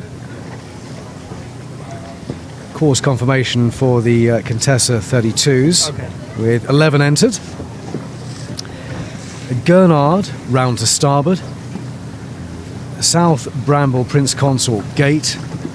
North Ride middle starboard. Laid Mark 8S port. Browndown port line. It's the breakwater finish line for the Contessa 32s. So that's a split there. Breakwater finish line for the Contessa 32s predicted at 2:30. And in their course today, they don't get to use the Contessa 32 class mark, but presumably at some point they will, when appropriate. But that's the course for the Contessa 32s, starting at 11:30. Do you... well, yeah, it sounds like he's hauling in something. You've got Class 4 next on the committee boat line. Yes, we have indeed. Yes, it just all got a little bit congested there for a minute with some of the back markers in IRC 3 coming over the line. But yeah, IRC 4 is next up for us. And yeah, that was a really, just recapping on that IRC 3 start, that was a very, very interesting start from Arcus there. Really good demonstration of why sometimes being on the line on time isn't always the right thing to do. Doesn't happen that often, but in this case it was definitely beneficial to come in a little bit late, give yourself the space to be able to come around that committee boat and tack off, and then head towards the side of the course that you want, i.e. the right hand side, because the right hand side of this course is where the benefits are to be gained. There's more breeze up there, there's less tide, and in fact looking further up you also get a little bit of a lift on port tack as you get close to the shore. So the Contessa 32s with drum beats the winner yesterday by almost 10 minutes actually. Drum beats is 6.51 in the Contessas, and as with the previous classes they're mustering at the outer end of the line. Multicoloured hulls, well, multi-blue hulls in the Contessa 32s and a few white ones as well. Drumbeat winning yesterday. Blanco came second, and Daxi and Darzi came third. Somebody will let us know. A couple of jet skis powering through the squadron line, but they are not competing. A minute to go. This will be the minute hooter for the start of the Contessa 32s at 11:30.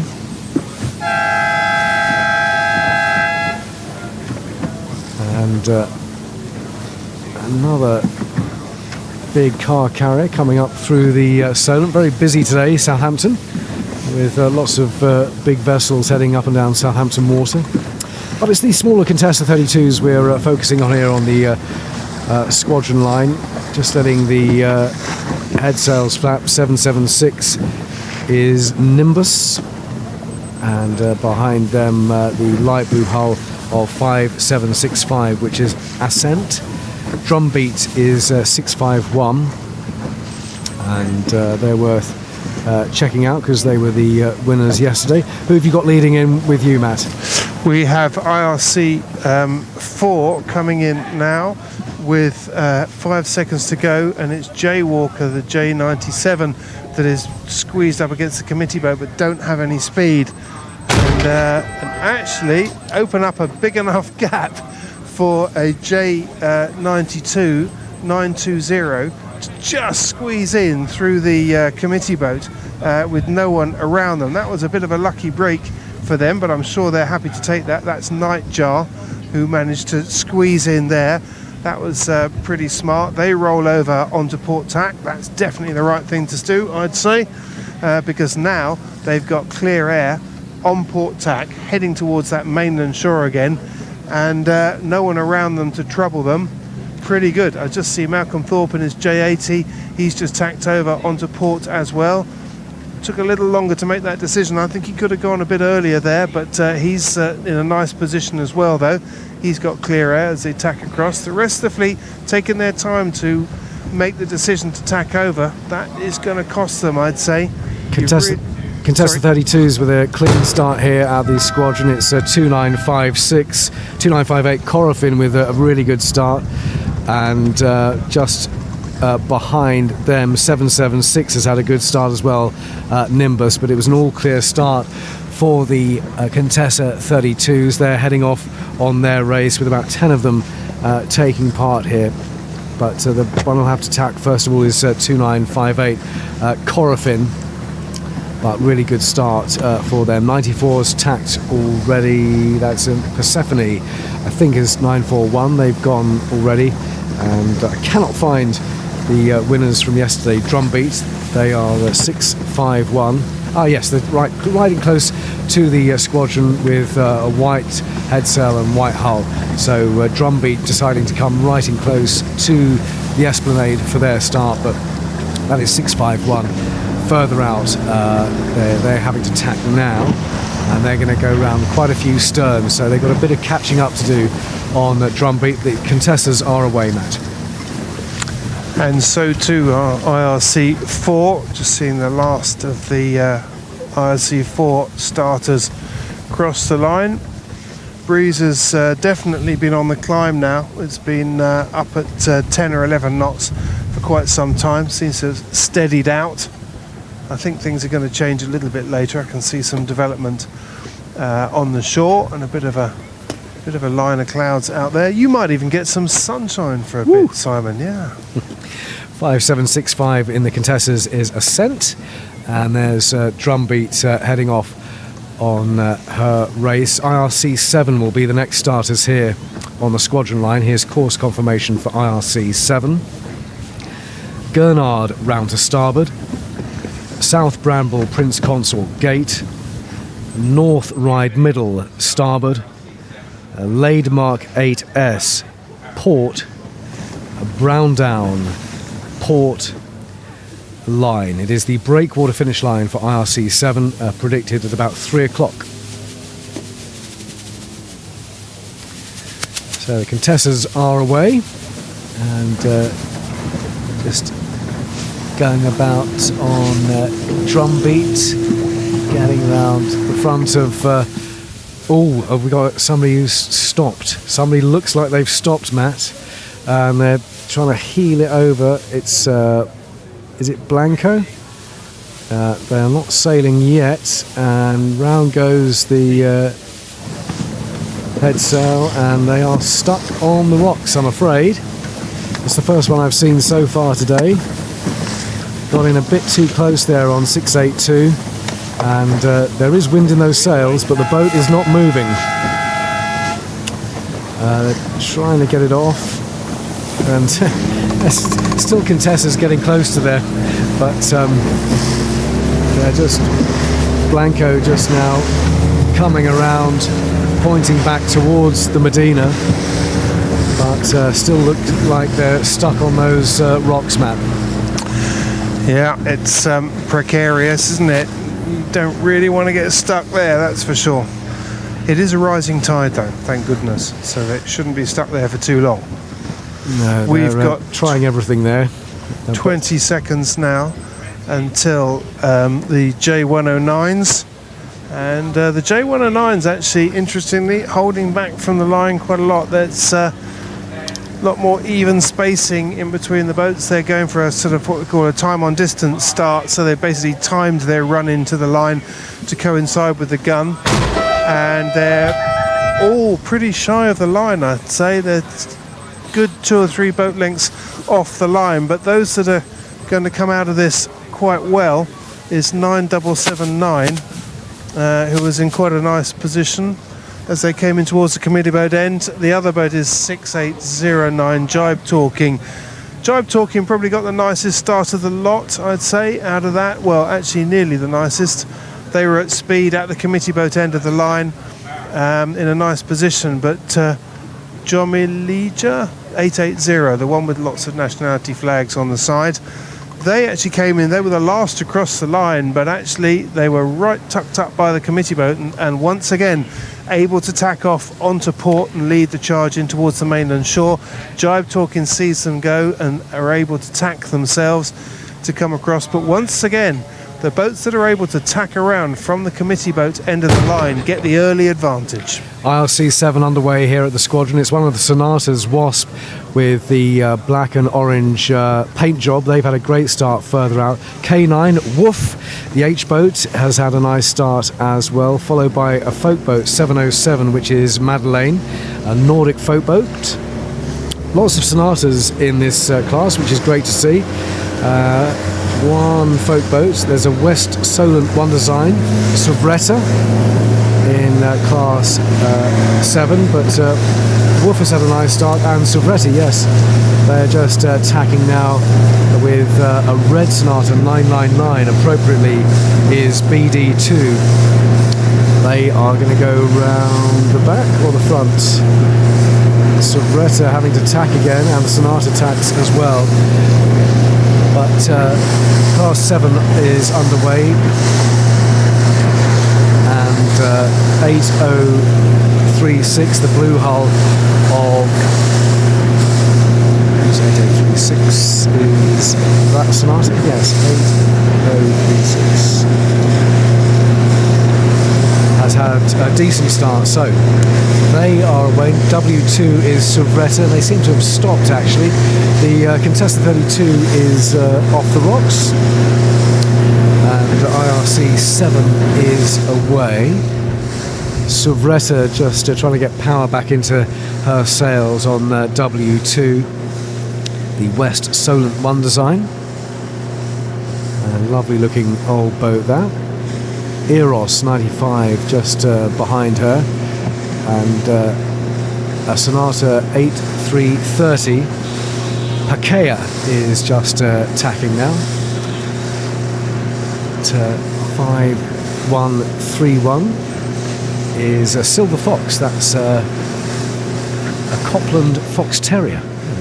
Lovely selection of boats here in IRC 7, sitting out on the rail, heading off on their race for today, and they're going to be followed by the Sunsail fleet.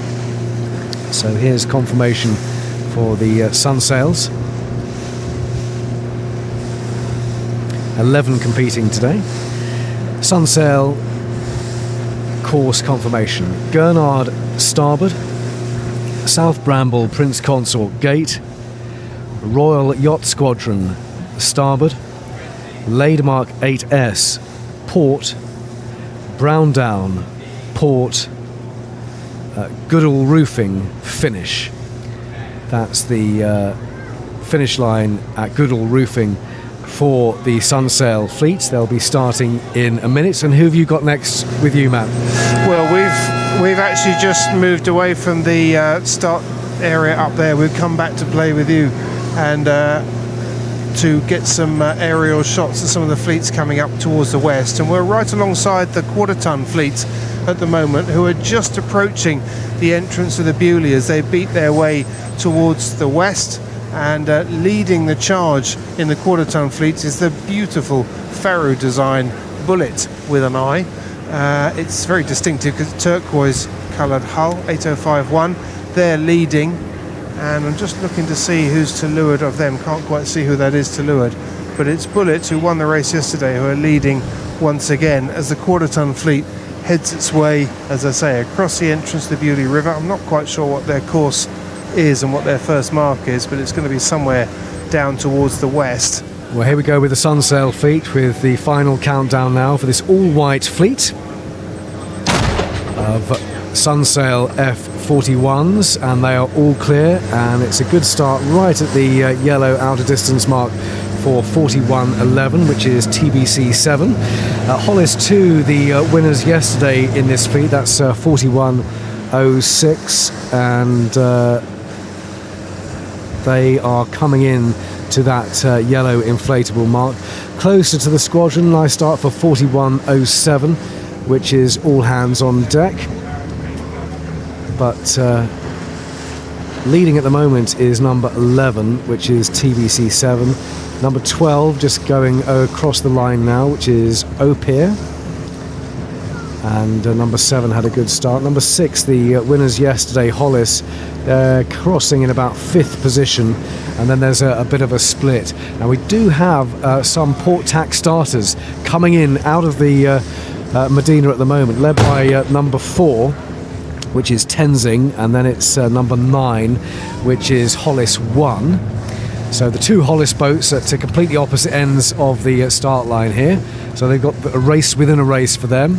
Tenzing having to tack now. There was no way they were going to get round the front of number 7, which is all hands on deck. And the Sunsail fleet underway with lots of chartering going on here. We've got Collinson and Tenzing, Solent Events. We've got the British Virgin Islands in number 8 and Opier in number 12. The yacht market there also taking part in the Sunsails. They just tacking, and number 7 tacks now. Do not want to get too close to those rocks. By the way, Matt, the IRC 7 boats, obviously smaller boats, coming in right in much closer, and I think they're all okay. I haven't seen any groundings yet. That Contessa has got off the rocks, so they're okay.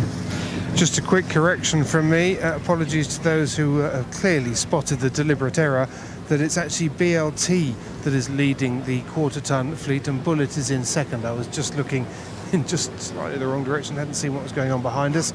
But it's BLT, the French registered quarter-tonner. That's the distinctive turquoise blue one. They were actually OCS yesterday, as indeed were 4 boats in the quarter-ton fleet. So that was a disappointing day, but they seem to be making up for it today by leading the race by quite some distance, actually, over Bullet with an I, IT, which is in second place as they beat down towards the west, tacking in out of the tide down on this mainland shore. And those 2 boats have actually pulled out really quite a significant lead over the rest of the fleet. Tide is really strong now. It's slow going for this Sunsail start, Matt. Hollis there, I think that's Hollis number 1, just fighting the tide, and it's really slowed down here. The breeze has eased off and just inching forwards now away from the squadron, these Sunsail fleet, the all-white fleet. Number 3 is Collinson, I think. The yacht market on their stern, and it's definitely a slow progress. It's a little bit more breeze further out, but yeah, the tide is pretty strong now. Matt Sheehan's out on the B&G Instruments commentary rib with all sorts of technical wizardry. What have you got in terms of the breeze, Matt? The breeze is steadily building. We're now at 11 knots true.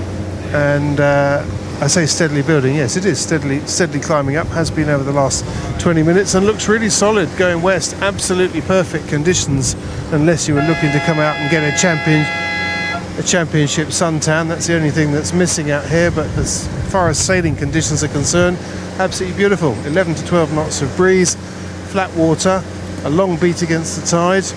Who could wish for more? Club cruisers starting shortly. Here's course confirmation for the club cruisers. Gurnard round to starboard, South Bramble Prince Consort Gate, North Ryde Middle starboard, Laidmark 8S port, Brown Down port, Goodall Roofing finish. So that's the finish point for the club cruisers, predicted at just after 2:30.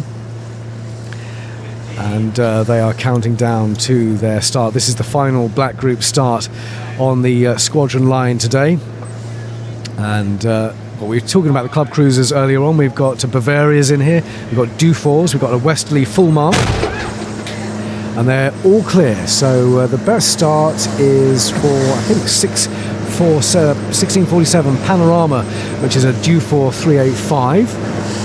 They've had a nice start further out, and the sun sail's now getting underway, but perhaps some of these club cruisers will catch them up. But well done to Panorama in the club cruisers. The first time we've seen them starting here on the squadron line. It's 240 Pander of Hamble, a Westerly closer to the squadron. This is the white fleet of cruisers flying the white flag, but there's no surrender here, Matt. No surrender at all. They're racing hard. Well done to Panorama and Pander of Hamble, and 1441.64 is Chameleon of Cows. That's a Morris M36, and this is great. There are lots of different shapes and sizes here in the club cruisers.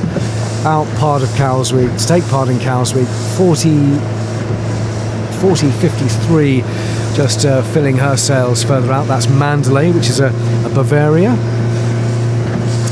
and we've got an Optima and Oceanus, quite a few Oceanus actually, and a Great Dane 28, number 77. I haven't seen that one so far, but the club cruisers are underway. What have we got there? Number 240 is Pander of Hamble, and they're going to have to tack soon. I'm sure they're thinking about it, but Pander of Hamble heading in towards the beach. Lots of spectators here at the Mermaid, and they go about now. Pander of Hamble just tacking the Westerly, and they will be looking to get round the front of 4164, which is Chameleon of Cows. Actually, they go about now. So who's next going about? 1647 going to tack. Panorama, they're tacking as well. So off go the club cruisers, the final black group starters here on the squadron line, and then we've got 8 starters in white group, the first of those being the Flying 15s. So off go the club cruisers on their race, and they're not finishing at the breakwater finish line. They will be finishing at Goodall Roofing. Where have you got to now, Matt? We're just working our way back towards the east, towards you actually, to come and play with the some of the white group classes. We want to get the drone up and get some live pictures of that, so we're just moving back into that area. We've just come back through some of the cruiser classes that are racing out towards the west. The Impalas and the Sigma 33s and the ones that you were talking about earlier on this morning at their start. They're all heading down towards the west. It's all very well disciplined. They've all seemed to have settled down and found their slots to head upwind, and unsurprisingly everybody is heading for that mainland side over towards Bewley, because that's where you get out of the tide quickest, and the tide's going to be running a little bit slower over there on that mainland side. So anybody who's heading to the west at the moment, which is the bulk of those IRC fleets, will be on that mainland side. We've got the Flying 15s starting in just over 6 minutes time. So the Flying 15s are heading out here. We've got Sonars taking part in their national championships. We've got Red Wings coming out here, and we've got a club cruiser that's a little bit late. Oh, it's the one I was talking about, the Great Dane. They are going to be starting soon, but no great rush. This is the club cruiser class after all. No great rush to start, but good to see them taking part. FIFA is the Great Dane 28, but we're about to get the 5-minute gun for the Flying 15s. 15 entered appropriately enough. in Cows Week 2021. And this will be the 5-minute gun for the Flying 15s, and then we'll be able to bring you their course confirmation. In the background we can see some Red Wings getting ready, and some of the other cruisers just running past on their spinnakers. So this is the countdown to a 5-minute gun, a warning signal. And this is the course for the Flying 15s. Attention Flying 15s. CHS round to starboard. John Fisher, port. Jane, port. Hill Head, port. Jane, port. QXI International, starboard line. It's the breakwater finish line for the Flying 15s, and that's predicted just after 2 o'clock. The computer predicts at 14:11 the finish for the Flying 15s, and they're 4 minutes away, just over 4 minutes away from their start. Just looking over at the club cruisers, they all seem to have cleared those rocks, so they all seem safely away. And in the background we can see some spinnakers as other cruisers head on their run towards the central Solent. So that's the preparatory signal, the 4-minute gun, until the start of the Flying 15s. Where have you got to, Matt? Right, so we have just arrived up by the Gurnard mark, which is the turning mark for some of the classes, their upwind mark, and just to the south of the Gurnard mark, i.e. close to the shore, is CHS, which is the first mark for the Flying 15s. So we are going to loiter at the windward mark, and as you feed the fleet up towards us, we can tell you what's going on as they arrive at the top, and hopefully we'll have some live pictures from the drone as well. Fantastic. Well, Four Winds was the winner yesterday by half a minute, and Four Winds is 3957. So well done to them. Men Behaving Badly came second yesterday, and Fabulous came third. 3 minutes to go until the start of the Flying 15s. We've still got club cruisers starting, Matt, but they are definitely not Flying 15s. Flying 15s have got their jibs furled. They're the smallest boats in the regatta, and hopefully these cruisers will be a little bit away from the line by the time the Flying 15s start, which is in 2 3/4 minutes.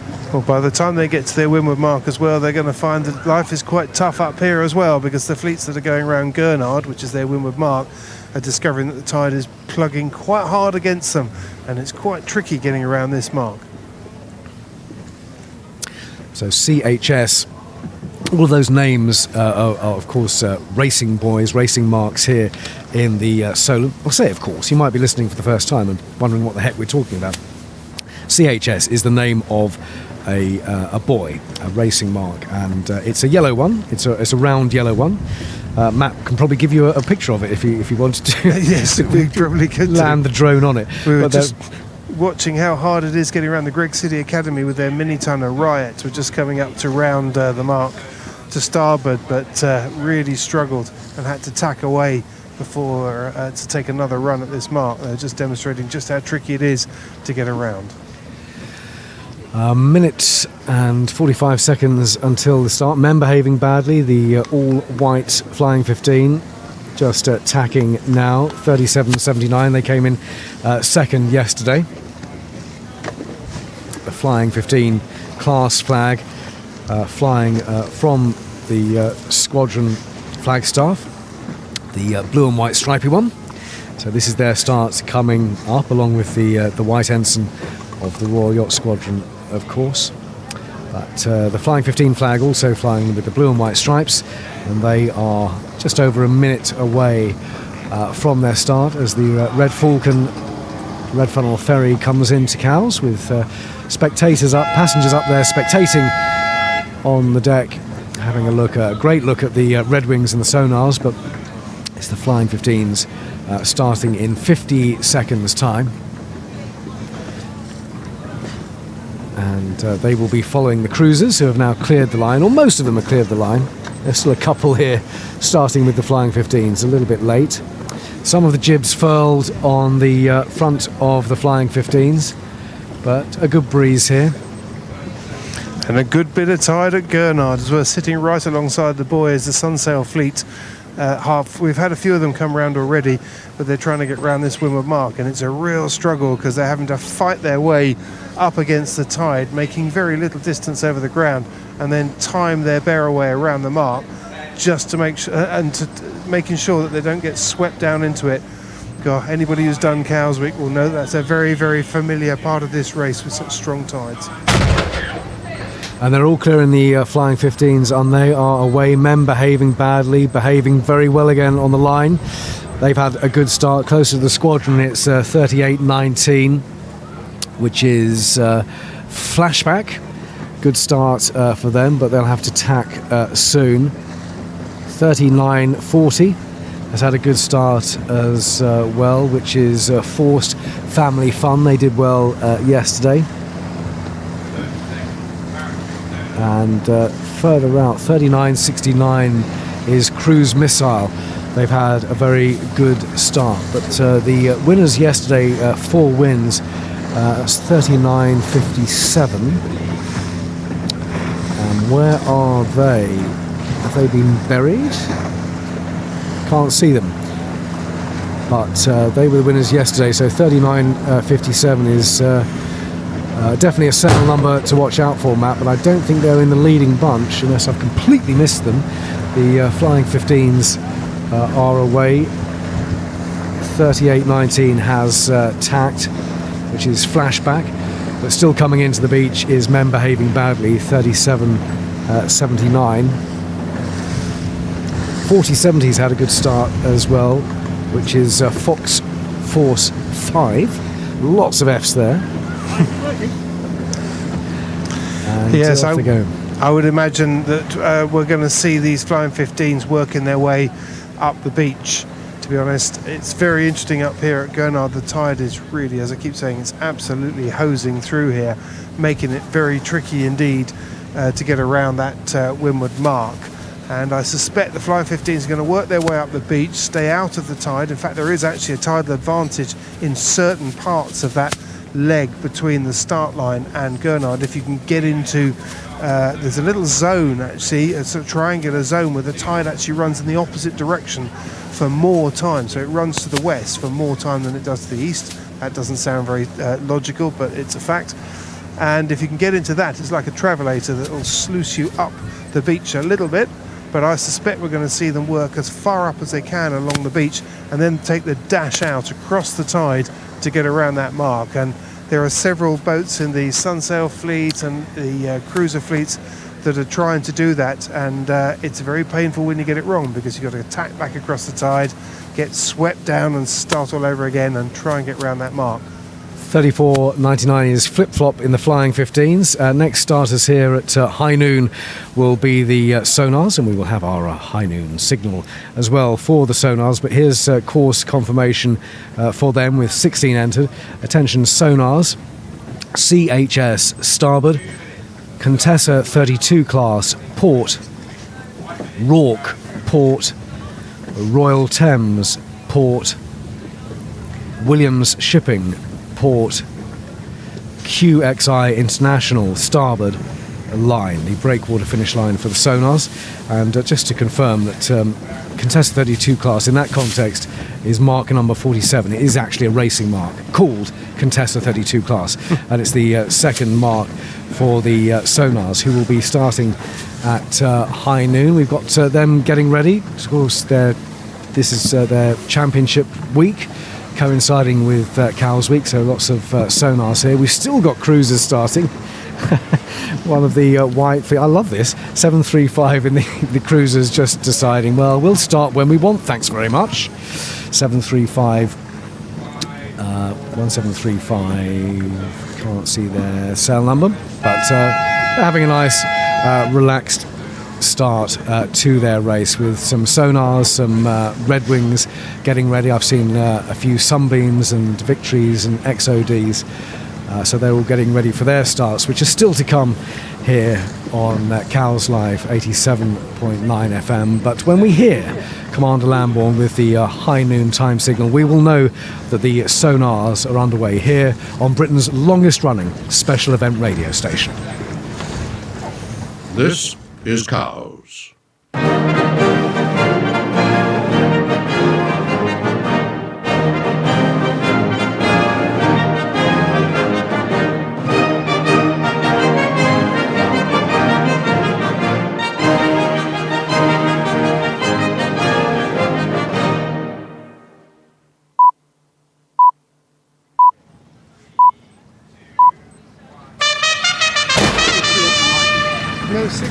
Oh, I say, well done, Commander. So that's the start of the sonars with the trumpet there, and it's 737. There's a clean start there for the sonars. Is Jenny the winner yesterday by quite a bit? So well done to Jenny, starting right in close. But actually, with the boat speed, it's 724 Bertie, and they're coming right in close to the Esplanade here, the Andrew Castle Foundation logo on the side, and so 724 Bertie tacking now, the blue deck of 737. The winners yesterday, Jenny, tacking now. They can almost touch the people here spectating on the Esplanade. So Bertie and Jenny coming in closest, and nice starts for them. Further out, 579, which is not listed. 582 on my list anyway. 582 is Wisconsin, and further out it is 609, I can see, and there's another one further up. But it's good boat speed across the split here. 579 just tacking next to Jenny, which is it's Periscope, another one of the island, and they've had to tack again. And you can probably hear the shouting in the background because there's a bunch of about 7 which are just tacking up the beach now, and they will be catching up with some other boats, but they're coming in pretty close. Matt, who can you see where you are? Right, well, we are up along the beach, and we're right alongside men behaving badly in the Flying 15 class, who are actually men behaving rather well because they're leading the fleet. They've pulled out a really nice little lead over the rest of the fleet, and as we predicted, they've been working, the entire fleet has been working this beach really close. I mean, close enough to go and buy an ice cream in between the tacks as they get out of the tide. But it's Rupert Mander and his crew in Men Behaving Badly who are just pulling themselves away from the rest of the fleet. They've got clear air, they can go where they want to go, and they can look over their shoulder and look at the rest of the fleet, who are getting themselves a little bit bound up in a tacking duel. But in second place, coming up here, is Fox Force 5 in second place, who retired yesterday by the looks of it, and 4090 Fabulous in third, as the Flying 15 fleet works its way up to their first mark CHS off Egypt Point. Well, you'll have the sonars soon enough, and I'll be interested to see how Bertie shapes up when they get to you. I think they've had the best start, which is 724, followed by Jenny, 737. They're certainly the sonars who are getting in closest. 737, Jenny getting in right in close there. We've got the Red Wings now getting ready for their start in 2 minutes. So here's course confirmation for the Bembridge Red Wings. Attention Red Wings, with 20 competing. This is your course. CHS starboard, John Fisher port, East Knoll port, John Fisher port, Jane port, QXI International starboard line. The breakwater finish line for the Red Wings at about 2:30.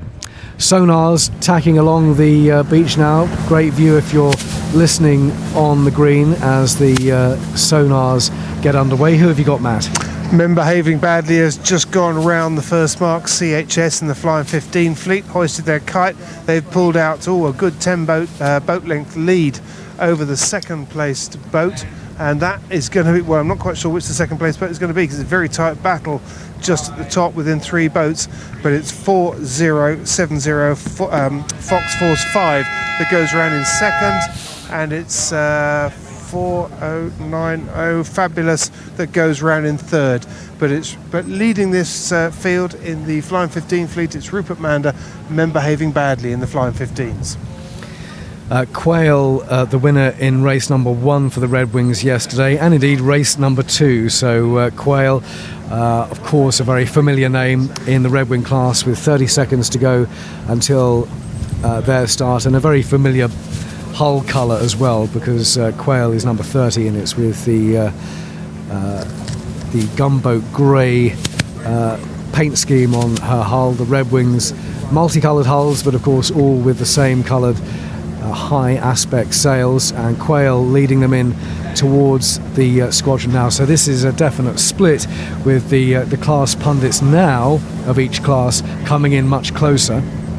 Here's the start, and they're all clear, so a great start for Quail. Just behind her, the yellow hull of 18, which is Harlequin.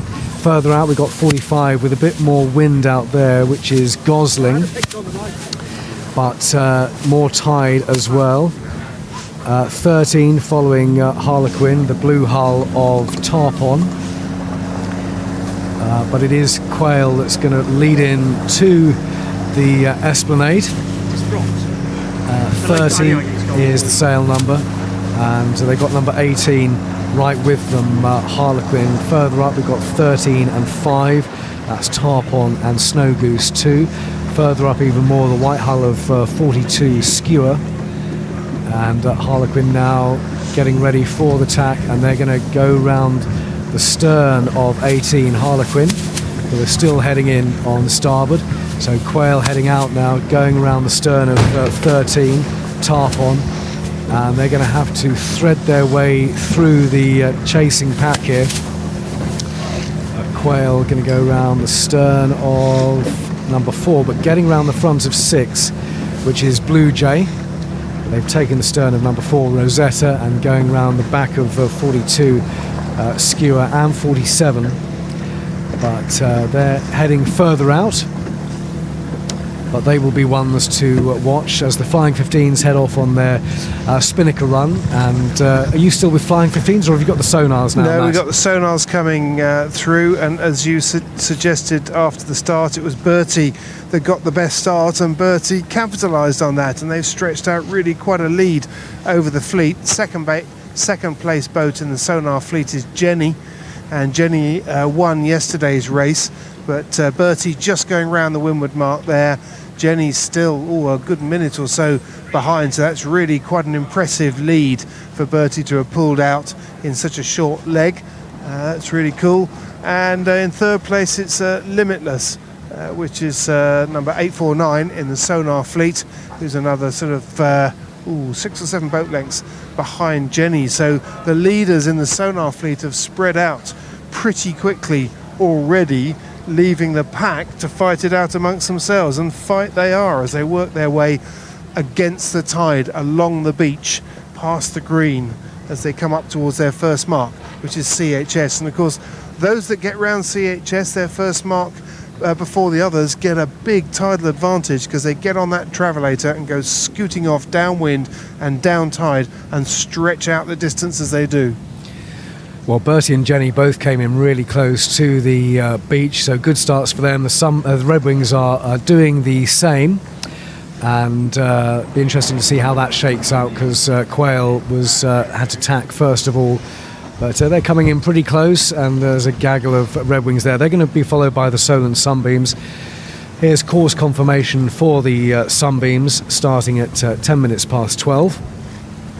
CHS starboard, Contessa 32 class port, Rourke port, Royal Thames port, Williams Shipping port, QXI International starboard line. The breakwater finish line predicted for the Solent Sunbeams at about 3 o'clock. Don't forget, on the Cows Week website and Cows Live, if you want to listen back to your start at any point, you can do that on demand here at Cows Week. So you can check that out later on in the day once you're back on dry land, or indeed even if you're floating. But the Listen Again device, Listen Again service is fantastic, and do check it out later on. But you can listen live now to the start of the Solent Sunbeams. They're 45 seconds away from their start. Firefly, the winner yesterday. Minty came second and Dainty third. Firefly is V62. All of these Solar Sunbeams have got a V at the top of their sails, and a nice stiff breeze for them here. We've got XODs practicing and Mermaids practicing, but it's the ones with the V on their sail that are actually starting in 20 seconds time. And it is V62 Firefly, the leader yesterday, one of the leading boats coming in, but the red hull of 26 is going to cross first, I think. They're followed by V11, which is Harmony. 26 Danny just bearing away, and they're all clear, so they just sheet in now and point up, so a good start for them. And number 11, which has a touch more boat speed. No, Danny's getting underway now, so a good start for them. Number 11 Harmony, followed by 62 further up the line, Firefly, the winners from yesterday. Further out it's 70 and 61 Minty and Betty. Number 1 crossing soon, that's Dainty, and further back it's Red 25, which is Query. And I think they are going to be the final starters in the Solar Sunbeam class. So leading into the beach, it's 26 and 11, Danny and Harmony. And Danny just tacking now, going around the stern of Harmony, number 11. They will have to tack soon as well, but Danny have got round the front of number 1, Dainty. Will they get round the front of 62? No, they won't. They're having to go about. So 62 forcing that. That's Firefly, the winners yesterday. Grey hull of Firefly. So they're all heading back into the beach, but it looks like number 11 has got round the front of them. So number 11 Harmony, definitely one to watch out for, Matt. Number 1 is coming in close to the beach, and they are going to tack, and Danny is going to tack as well. They're all going about, but it looks to me like number 11 has got the classiest, number 11 has got the classiest start there, which is Harmony in the Solar Sunbeams. Really good start. The tacking battle worked out for them there, and they will be following the Red Wings up the green towards you, Matt. Talking of the Red Wings, we're just with the leading Red Wing at the moment, and it's Harlequin, number 18, that is leading the fleet. And the whole fleet, like the others, tacking close in towards the shore, very close indeed, as Harlequin tacks over onto starboard to head in towards the beach. Just behind Harlequin, in second place, is number 5, which is Snow Goose 2, which is in second, and in third place at the moment in the Red Wing fleet, it's Quail, who won the race yesterday, and that is James Wilson and Edmund Peel in third place.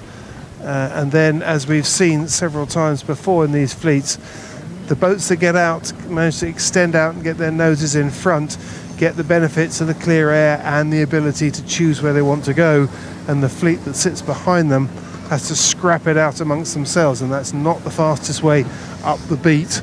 But Harlequin making the best of this. I'm just looking around me to try and make sure I stay out of the way. Harlequin working their way up towards the ley line of CHS, so it looks like they might actually lay the mark from there, which would be pretty good from their point of view. Number 11 in the Sunbeams, Harmony, seems to have lost the lead, but the attacking battle following the Red Wings, and maybe Dainty is now in the lead for the Solar Sunbeams as they're heading up towards a UMAP, but for some reason Harmony lost a bit of power there. Is it number 1? I think it's number 1, Dainty, which you might be getting to you first of all in that class. Okay, well, look out for them. Meanwhile, Harlequin has just gone round the windward mark. They're scooting off down on the tide. Of course, no spinnakers on the Red Wings, just very high aspect ratio, skinny, modern looking rigs on these traditional boats as they head off downwind. But Harlequin stretching out the distance over Snow Goose 2, who now goes round in second, and third place Quail goes round in third. Those three charging off on the tidal travelator over towards the northeast. And we've just got one of the back markers, the last flying 15 is just going around the windward mark. That's going to be a long day for them. They won't be seeing much of their own fleet unless they're coming in the opposite direction. And in fourth place, it's number 47, which is Musicus, going around the windward mark in the Red Wing fleet. And number 42 just squeezing around. That was a pretty bold call there. Number 42, that was Skewer. And Skewer, well, rather appropriately named, because they were coming in on port tack and only just making it around the mark. And there's a lot of tide sweeping them down onto the mark, and they just managed to carry enough momentum to shoot the bow up into the breeze and into the tide and scoot around the mark. And a bold call, because if you don't get that right, you get stuck on the mark. Anyway, they didn't. They got round the mark, and they're on their way downwind. Seaview Mermaids starting at 20 past 12. Here's course confirmation for the Mermaids ahead of the latest sailing forecast.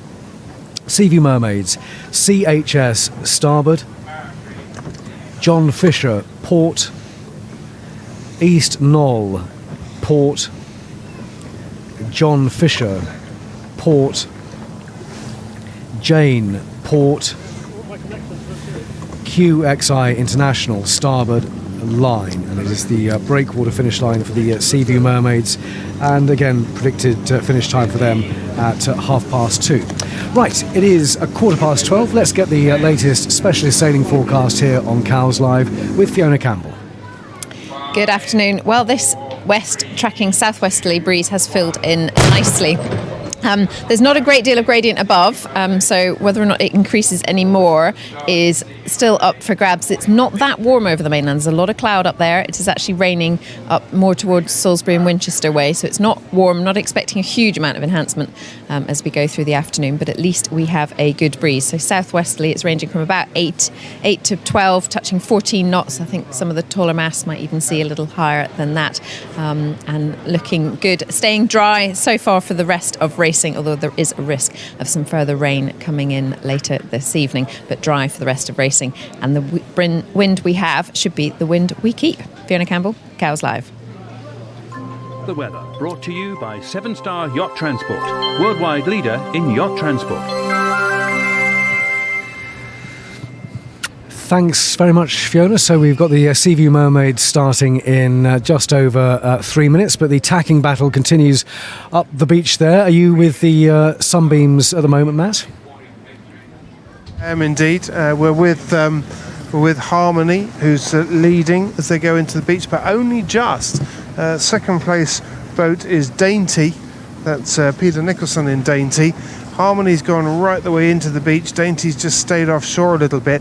Interestingly, as we sit here and watch it, they're actually, Dainty's in that little weird tidal flow that goes in the opposite direction to the main tide, and you just get a little scoot up, and that's got them into even closer contention with Harmony. Harmony just going to cross Dainty's bow. Harmony being on port, Dainty's coming in on starboard, but Harmony just slips across. I wouldn't be at all surprised to see them tap back, although they might think that they're onto the ley line for the windward mark. It'll be really tight if they are. They're going to have to hold their nerve. They've got plenty of markers, so to speak, because they've got the back end of the Red Wing fleet. Yeah, Harmony decides they're not going to make it in one go on port tack into that windward mark. It's far too risky. If you get yourself stuck out there in the tide, you lose loads of distance trying to get around that windward mark. So they've tapped back in towards the beach, and Dainty saw them do that. Dainty is setting themselves up tactically to put some more pressure on Harmony, which they do. Harmony tacks just in front of them. They're still controlling this race, but only just, because Dainty is sliding through just to leeward. They can just break free into some clear air. They might just squeeze through. If Harmony has overstood this, and I think they may well have done, I think we're going to see Dainty doing a classic move from to leeward and slipping through so long as they can lay it. They must be, these are nerve-wracking moments for Dainty, because if they don't, they're in all kinds of trouble.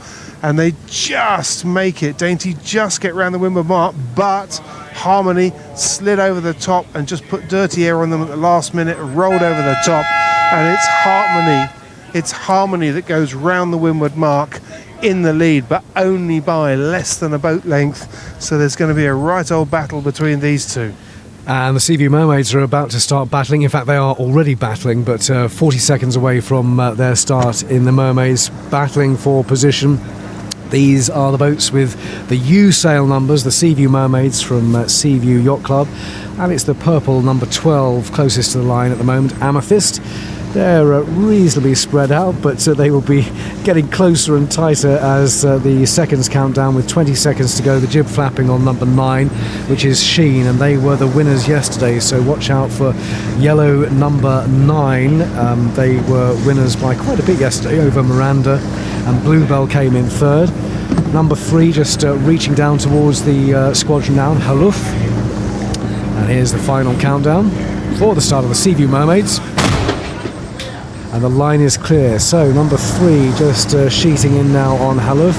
The green hull, they've had a nice start, but they will have to tack first. Further up, we've got number 4, which is Sirena. Number 9, Sheen, distinctive yellow hull. And then further up, number 1, Scuttle, with her white hull. Following them, the blue hull of U8, which is Bluebell. And further out, 12 is Amethyst. They're followed by 22, Dragonfly, and number 11 is Miranda.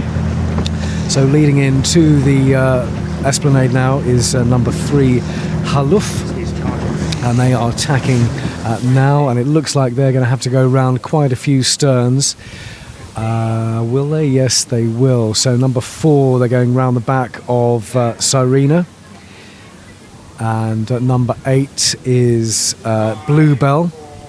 Number 9, another great start for the winners yesterday, which is Sheen. A lovely yellow paint job. They're all different multicoloured hulls in this one design of the Seaview Mermaids. Number 4 coming in pretty close, but they tack now. That's Sirena, and number 8 has gone about as well. And Sheen will have to go soon. They're followed by number 1, the white hull of Scuttle. Number 3 is Haluf, and Sheen coming right in close, but they tack, and the jib flapping just winching that in now. So how will this play out now in the tacking battle? It looks like Sheen's got another cracking start there, so look out for the yellow Seaview Mermaids when you see them, Matt, because I reckon they've got the lead. Yes, I'm just looking downwind and can see them crossing over. They do look like they're leading.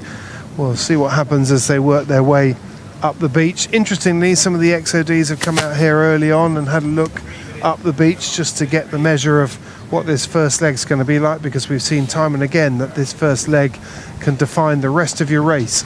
So it's very important to get it right. It's very important to get your nose out in front and get that clear air, and to be able to make those tactical decisions, because once you get round that windward mark, you're off.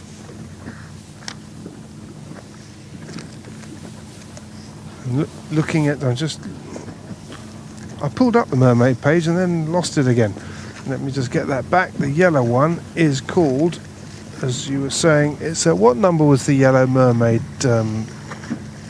Simon? Number 9 is number 9, Sheen. Sheen, yeah. Richard Hill. Okay. Yes, it does look like Richard Hill on Sheen is still leading. It's still pretty close. I mean, they haven't been racing for long, but oh no, actually he's been overtaken by, I can't read the numbers. I think it's number 12 is Amethyst, the purple one. So it is. So they are underway in the Seaview Mermaids, and next starting here we'll have the Victories. So here's course confirmation for the Victories. CHS starboard, Contessa 32 class port, Rourke port, Royal Thames port, Williams Shipping port, QXI International starboard line, the breakwater finish line for the Victories. They're 1 minute and 20 away from their start, but ahead of that, just a quick update from Matt out on the B&G Instruments commentary rib with who he's got coming towards him there, or maybe overtaking you, who knows. They're not overtaking us quite yet, but it's a very close battle in this Mermaid fleet at the moment between Richard Hill's Sheen, the yellow Mermaid, number 9, and Amethyst, number 12, who is currently leading, but not by much, only by a boat length, I'd say. but they're all working the shoreline very closely. Someone else who's hoping to make gains further out is number 4, Serena, but I don't think you can afford to do that. It's just in too much tide. But they are at the front of the fleet, having said that, or towards the front of the fleet. Well, here we go with the victories, 20 seconds away from their start. Peregrine was the winner yesterday. That's Z74. All the victories with Z sail numbers. And Peregrine with a very distinctive spinnaker when you see her on the spinnaker run. And they're leading them in. In fact, they're leading towards the line, but they are in a group of 1 at the moment. Most of the others are all grouped together much closer to the squadron. Peregrine bears away. And they're all clear, so that's a great start all on their own for Peregrine, but actually with more boat speed closer to the squadron is 67 Zircon. 69 of course Zinnia. I think with an even better start they will have to tack a bit later than Zircon. 80 and 77 Shearwater and Pelican have had good starts too, and behind them number 70 is Unity. Further back, 54 is Zelia, and 73 Seagull further back from them. I think they may be the rear guard in the Victory fleet, but leading them in the vanguard into the Esplanade is 67, which is Zircon, and 80 with them Shearwater 2. Zinnia's had a good start, and Peregrine 74 all on their own. Be interesting to see how this one shakes out, Matt, when they get to you, because 74 really starting much further up the line. The winners yesterday, number 74 Peregrine, Zinnia 69 with the main pack, but you didn't have a great race yesterday. Zinnia came in 7th, tacking any second now. It will be 67. They go about now on Zircon, and they're just going round the stern of Zinnia, just in front of number 80, but round the stern of Zinnia. 80 attacking Shearwater, but Peregrine all on their own for their start, 74, and it'll be some time before they have to tack their Victory. So I think they're going to be the ones who get to you first. The winners from yesterday with their distinctive bird of prey spinnaker, number 74, with a great start there in the Victories. More of them about to tack. 54 is Zelia, and they're coming right in close, saying hello to the people on the beach on 54 Zelia, and just tacking now.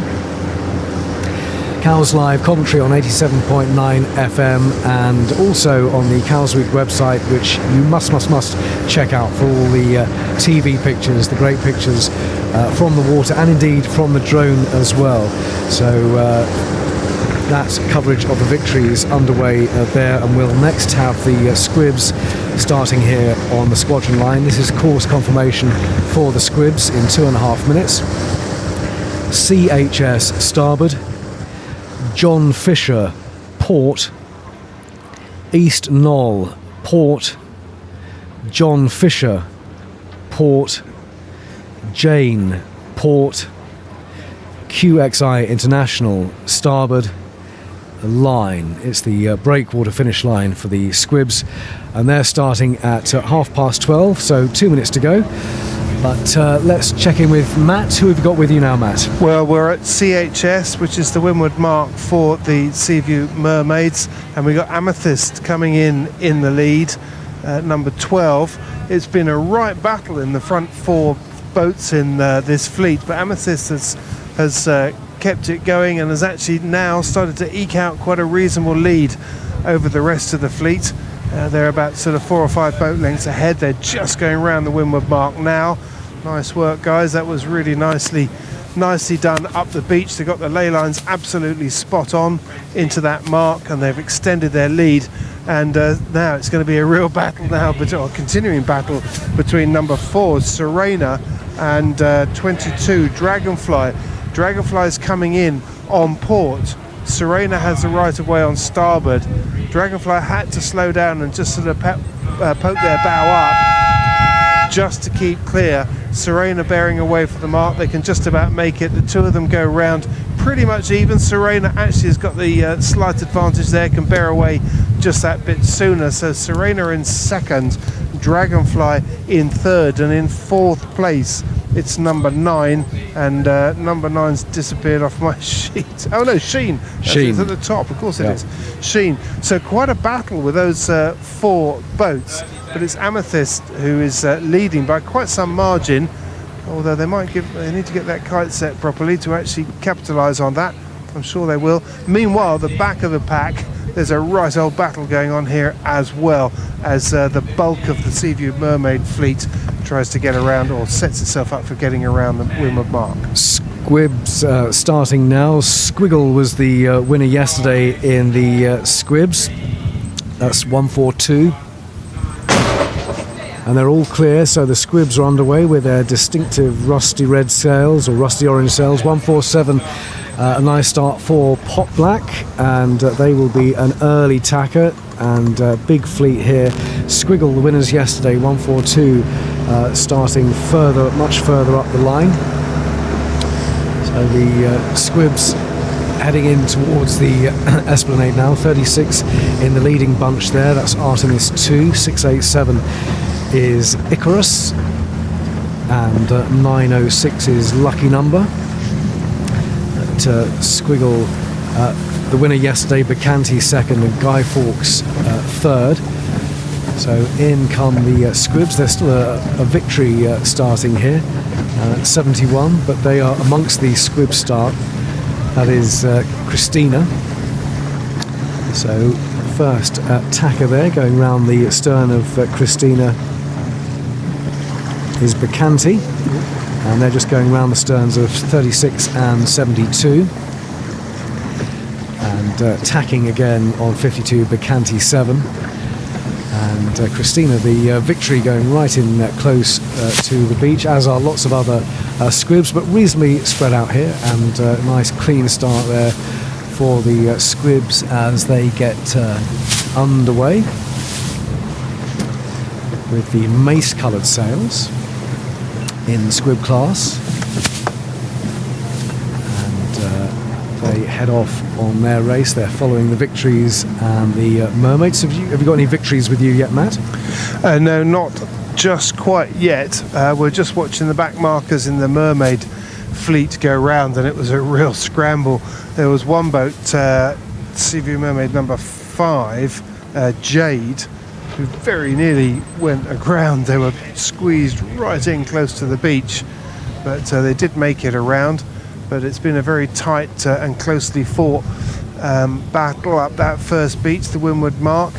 And we're just seeing the last of the Mermaids come round now, but we're just starting to see now the Victories come up towards us, and I'm just looking to see who the leader is. This is a much more spread out affair in the Victory class. They seem to have found, each boat seems to have found a decent lane to work its way up. I'm just going to slide down a little bit and just have a quick look at the sail number. Of course, it's absolutely head on, so I can't actually see what the sail number is, but it's a dark hull. And just as I do so, they tack to conceal their number. There we go, 74. So 74 is Peregrine, and Yep. Team Peregrine, who won yesterday. They did, and they've got a Peregrine on their spinnaker as well. Ah, good. So they're demonstrating that yesterday's win was no fluke, because they really have got quite a lead over the rest of the fleet. It's quite surprising, actually. That's a big lead over the rest of the fleet. That's a couple of minutes at the Windward Mark, so that's pretty impressive. It's such a short distance as they go in on starboard tack right in towards the shore. The man on the shore with the camera there taking a picture, wondering if they were actually going to come ashore altogether. Well, keep us up to date with the Victories and the Squibs. We've got the XODs starting at 12:40. Here's course confirmation for our final starters on this Sunday of Cowes Week. The XOD course follows: East Bay starboard, Hillhead port, West Knoll port, Hillhead port line. It is the breakwater finish line for the XODs, and a predicted finish at just after 2:30 for them. And we saved the best till last. I'm delighted to say I'm rejoined here on Cows Live by Richard Field, who is the historian of the XOD class. Richard, it's fantastic to see you. Thanks very much for coming up to the squadron for the XOD start. And well, after last year's break and the COVID cancellation of Cows Week, great to see them back here. It's fantastic to be here. I'm so excited I can hardly speak. Oh God, well that's going to be a problem. So we definitely need you to speak. But Richard, if Richard doesn't know anything about the XODs, it's not worth knowing, or not worth not knowing. This is the leader winner yesterday, 50 in front of us. 50 is 50. Roger Yeoman. He sailed in the Olympics.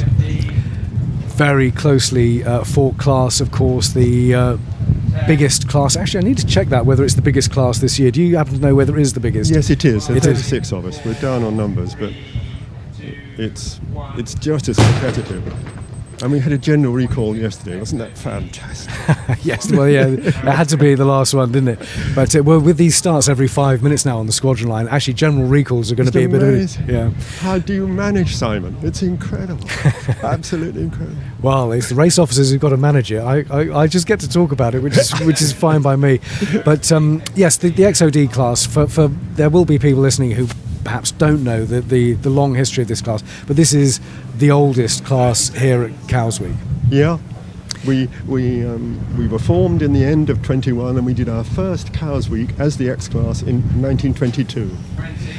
And there are different designs for other classes, so the designs have changed, but the XOD design has remained exactly the same. Lots of different builders, so they're all slightly different in character, but absolutely the same boat.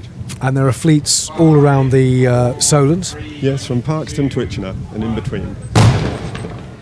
So that is the 4-minute preparatory gun for the XODs. They're reasonably spread out at the moment, but who are the XODs that you're looking out for this year? John Tremlett is back, change boat. He's on 91. He won about the last 5 or 6 years in number 80. 2 years ago it was won by Simon Russell on 166. Did you know he died of COVID last autumn? I believe that was horrible. Yes, I did hear that. Terrible news. Sorry. And very, very sad. This boat coming towards us, 119, that's Stuart Jardine's own boat. He's sold her and retired this year, and Paul Woodman's got her, and he was second yesterday. So the XOD is 3 minutes away from their start. Let's just quickly check in with Matt. Do you have Squibs with you at the moment, Matt? We have Squibs approaching us. Just before I tell you about those, Zircon, for those who'd like to know who was second around in the Victory fleet, it was Zircon who took second. But there's a right scrap in that fleet, having said they were better spaced out. In fact, by the time they got to Windward Mark, they weren't, but it's Peregrine that is running away with that race. Yeah, we can see the black and white Spinnaker there. They're miles ahead, aren't they? And in the Squib fleet, we're just having them coming up to the Windward Mark now, and it's very, very tight indeed in the Squib fleet here.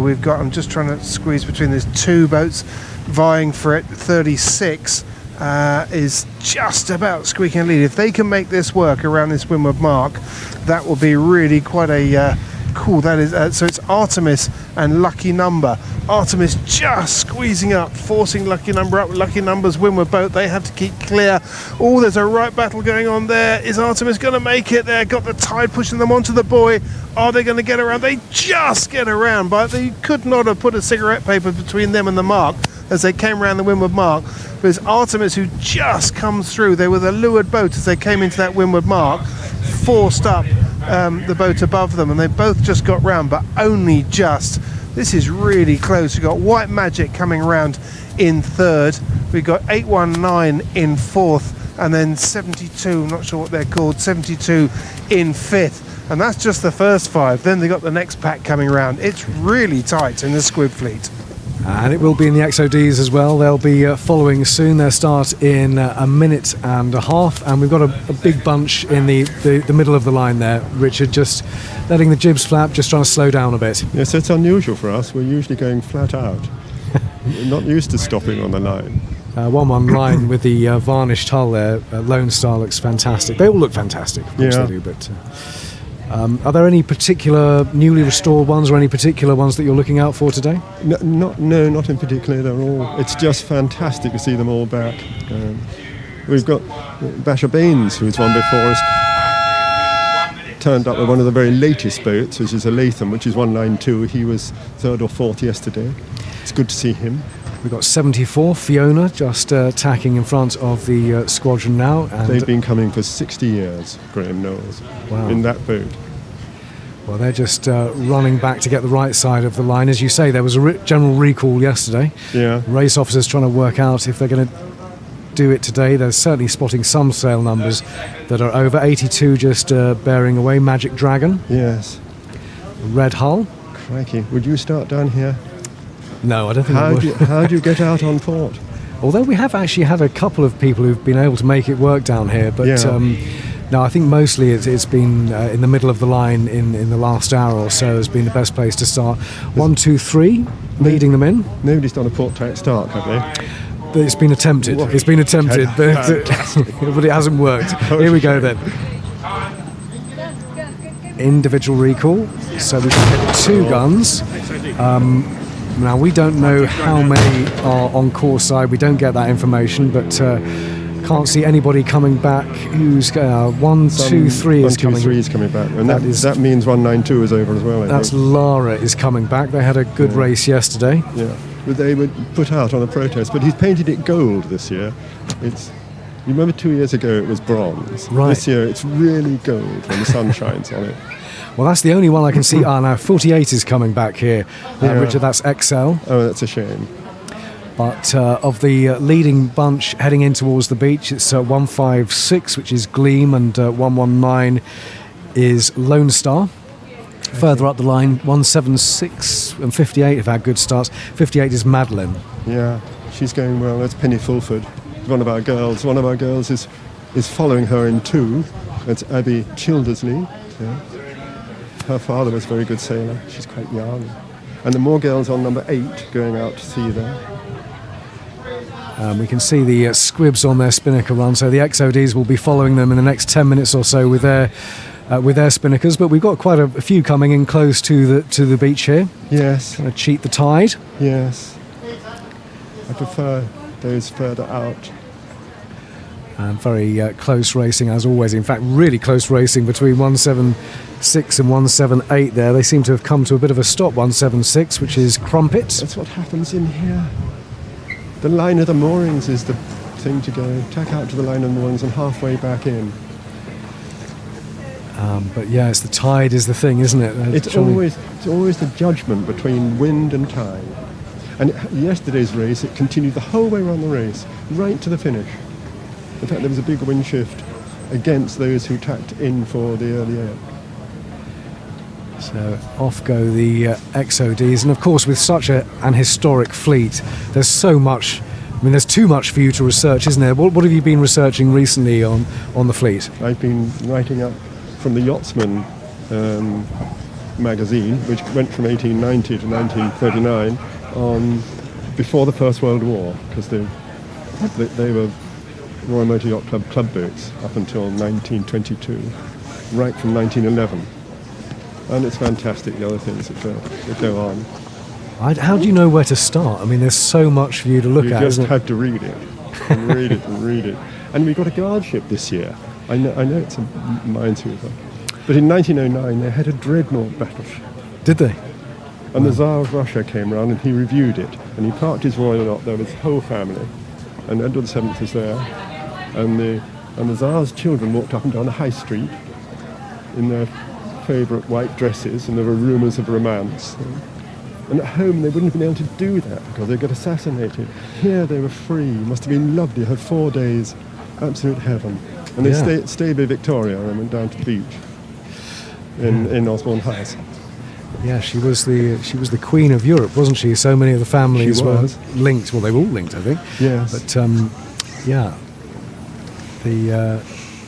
the history of this regatta and the royal connections are it's amazing. amazing. Yeah. But the XODs heading off on their race, and they're heading towards Matt in the B&G Instruments commentary room. Who you've got your eye on there, Matt? Right, well, I got my eye on XOD number 2, but no, I haven't. I've really got my eye on 192. That's Basher Baines, isn't it? 192. Felix. Yes. And he's in a very good position. He's, I'd say, he's leading the fleet at the moment as he tacks over onto starboard, heads in towards the beach. Most people are, well, everybody's crossing behind him, but his main issue at the moment as he heads in towards the beach on starboard is XOD is Palissy, who's coming out on port tack. They're not close enough in that Palissy could claim water on her, but Peter Baines tacks just to leeward of them to keep his clear air. Very good, very smart tactical move there as he comes out, as he's leading the charge. I'm just trying to make sure I don't end up as part of the race. That wouldn't be the right thing to do, I don't think, particularly as I know Peter and he's bigger than me.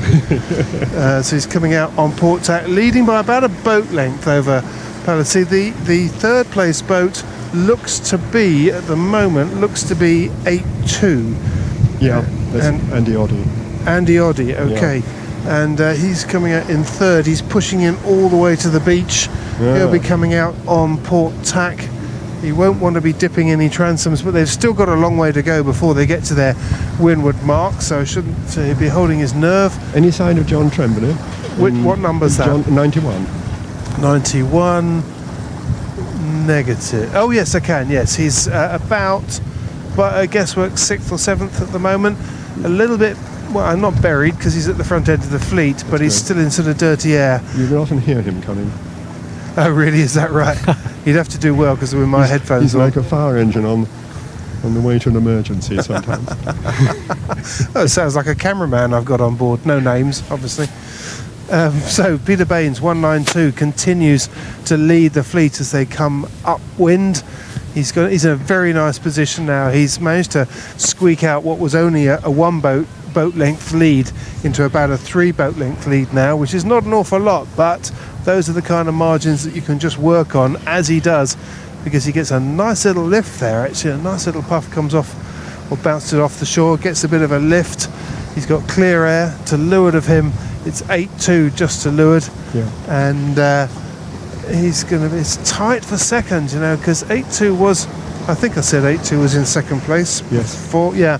And it's going to be tight because number 2 is likely to come out. They're all now tacked over onto starboard to go back in towards the beach. Number 2 is likely to come back out on port quite soon. That's fantastic. I don't think they can quite get at 8-2, so it's Peter Baines still leading. He's controlling the entire fleet as he comes up here, or at least he's certainly got it all going his own way at the moment.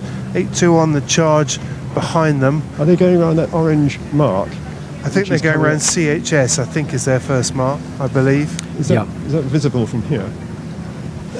Not through the wall of XOD sails, I would imagine. East Bay is the first mark for them. Oh, is it? Oh, right, they go all the way around the corner. Okay, that's interesting. That's interesting. It'll be a while before they get the spinnakers up. But Richard, as we were saying, that there are XOD fleets all around the Solent. Yes. Are they owned by syndicates or? No, they're all individually owned.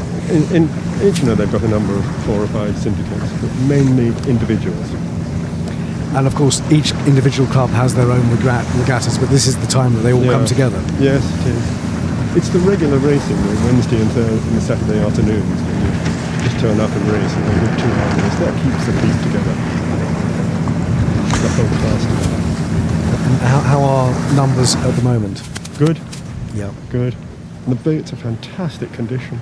People spend money on them, but you can still buy them reasonably cheaply second hand. Well, 10,000 gets you a really good one. Much less than that.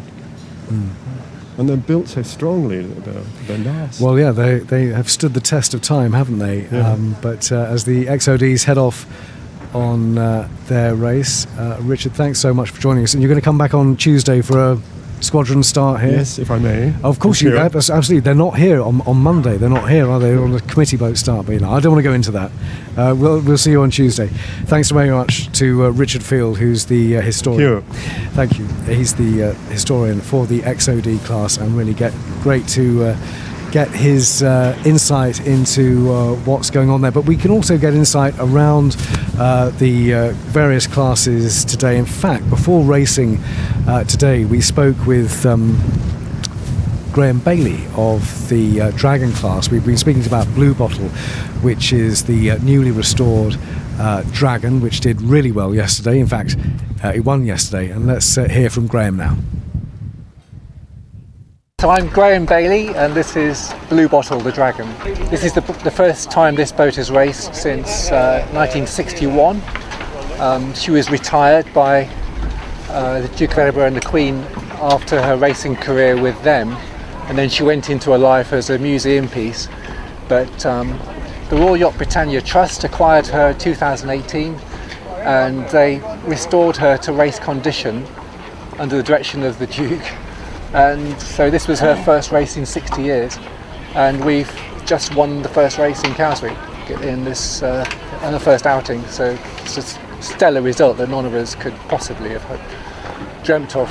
She's such a special boat that over 2 years of work and investment to bring her back up to the standard that you see here today, and she's now kind of, not only is she immaculate, she's match fit as well, and she's just beating the modern boat. So it really is an astonishing piece of work to get the boat back into race condition. And nobody thought this could happen. So at least of all me. We're hoping that one or two of the sailing members of our royal family are going to hopefully approve of what the Duke set in train and what we've managed to finish off for him today. Great to hear from Graham and all about Blue Bottle, and they did so well yesterday. We will find out how they do today, but that Dragon, which was owned by His Royal Highness the Duke of Edinburgh, doing so well in Cowes Week, on day one of Cowes Week, and what a fitting tribute that is. Right, we don't have any dragons near us at the moment, but I can just about see the XODs heading round past the green and the ice cream hut, and someone who has a much better view than me is Matt Sheehan out on the B&G Instruments commentary boat. You're right there. We're just off Egypt Point, and the bulk of the fleet is passing around, but still leading in the XODs is Peter Baines in 192 Felix, and in second place it's Magic Dragon, the distinctive red hull and blue deck, in second place as they tack around Egypt Point. The bulk of the fleet is really having quite a battle as they work their way up the shore. They're going round to East Bay, as you said, Simon, which for us old timers used to be, I'm pretty sure it was Elephant, but maybe it wasn't. But anyway, it's the one that's just off Gurnard, and they're working their way up around there. And this is the nerve-wracking, well, I always think this is a nerve-wracking part of this particular coastline, because going up the beach by the green, the shoreline's pretty well defined, and there are a few rocks as we've seen, but generally it's fairly clean. When you get round the corner towards Gurnard, it gets a lot less predictable under the water, and it's always a bit nerve-wracking because you know you've got to go in close, but you just don't quite know how far you can get away with, because occasionally you can tack over and on the way out hit a rock when you're going out into deeper water. So it's a nerve-wracking time, but if you don't go in there, if you don't push it, you risk someone else doing it, and then and this is a classic overtaking place up past Egypt Point and around towards Gurnard. But Peter Baines, as you would expect of someone who knows the Solent inside out, is playing it absolutely brilliantly and is just looking back at the fleet, matching the risk with the reward, going back in when he needs to, and then coming back out and dictating terms from the front of the fleet. And as he does that, he just stretches out his lead little by little to just get a nice margin over the second place boat, 82 Magic Dragon. I was going to say who was in third place. I've just lost sight of them. They've just gone behind someone else. I'll tell you about that in a minute. But the fleet at the front starting to stretch out a bit. bit of a bunch up there between three of the boats that are getting themselves a little bit bound up. So it's in third place. It is currently 165, and 165 on my list is Tortoise. Oh, Tortoise. Yes, that's right. They were up the front yesterday. So those three boats are starting to work their way off the front of the fleet because they've got clear air. They can dictate their own terms as they work their way round towards Gurnard. Great sight, actually, looking back. The sun on this XOD fleet. White horses, nice breeze. Breeze currently 12 to 13 knots up here. And as I look over towards the New Forest, there are showers over there, and they've been developing for a while, and I suspect we're actually going to see a bit more breeze later on, but not for the time being. I can see Darings coming in to finish. They're finishing early from the projection, but Darings are finishing, so the Dragons won't be too far behind. So we will bring you results through the afternoon here on Cowes Live, sponsored by Hamble Yacht Services, and of course on the Cowes Week website as well. One of the great things about sailing, of course, is that the whole family can get together, and today on the Sunday of Cowes Week we are focusing specifically on Family Day. We've been catching up with two families in the Contessa 32 class and the SB 20 class. Let's hear from the Rogers family, but first of all the Rasmilovic family. I'm Nils Rasmilovic. I'm Nico Rasmilovic. And we've been sailing the SB20 today. There's been 15 boats out and we've had a fabulous day. All around fantastic. I mean, today it was particularly fun downwind because there was quite strong wind and you could really fly. It's quite nice. I think maybe where we can improve, because we haven't been out for quite some time given the COVID situation, maybe our boat maneuvers will become a little bit better. So I think we were a bit rusty with the first race, weren't we? But it certainly got better during the day, so some improvement on the maneuvers would be fantastic, wouldn't it? Yeah. And then we'll go out and have some fun. But the best part of today was being out together, having some nice weather and just having fun. This is a family boat. It's fantastic sailing with my brother, who I've sailed with all my life. We've done Cowes, since we were kids. We used to do it with our father, and Jessie, my wife, and all the kids and cousins. Yes, it's fantastic, just kind of working together, passing on those skills that were passed on to us, getting a little bit of kind of flack from the kids sometimes, a little bit of cheek, bit of banter. Yeah, a bit of banter. Yeah, that's what we like. Simon gives out the orders. I'm definitely crew boss. We got to lay down the law and make sure we whip them into shape and get them sorted out. So day one today, all right, and actually I was quite impressed. Actually, I don't really want to say that really on camera because it's now official. But no, you did a great job. It was really fun. And we have our moments. We just got to keep the pressure on and enjoy the week. But I think the key thing, major lesson for this week, is to get these guys to pace themselves, not on the boat, on the beach, so that when we go racing the following day, we're in good shape. So I think we'll work hard and play hard. I think that's what Cowes Week's all about, but not too hard.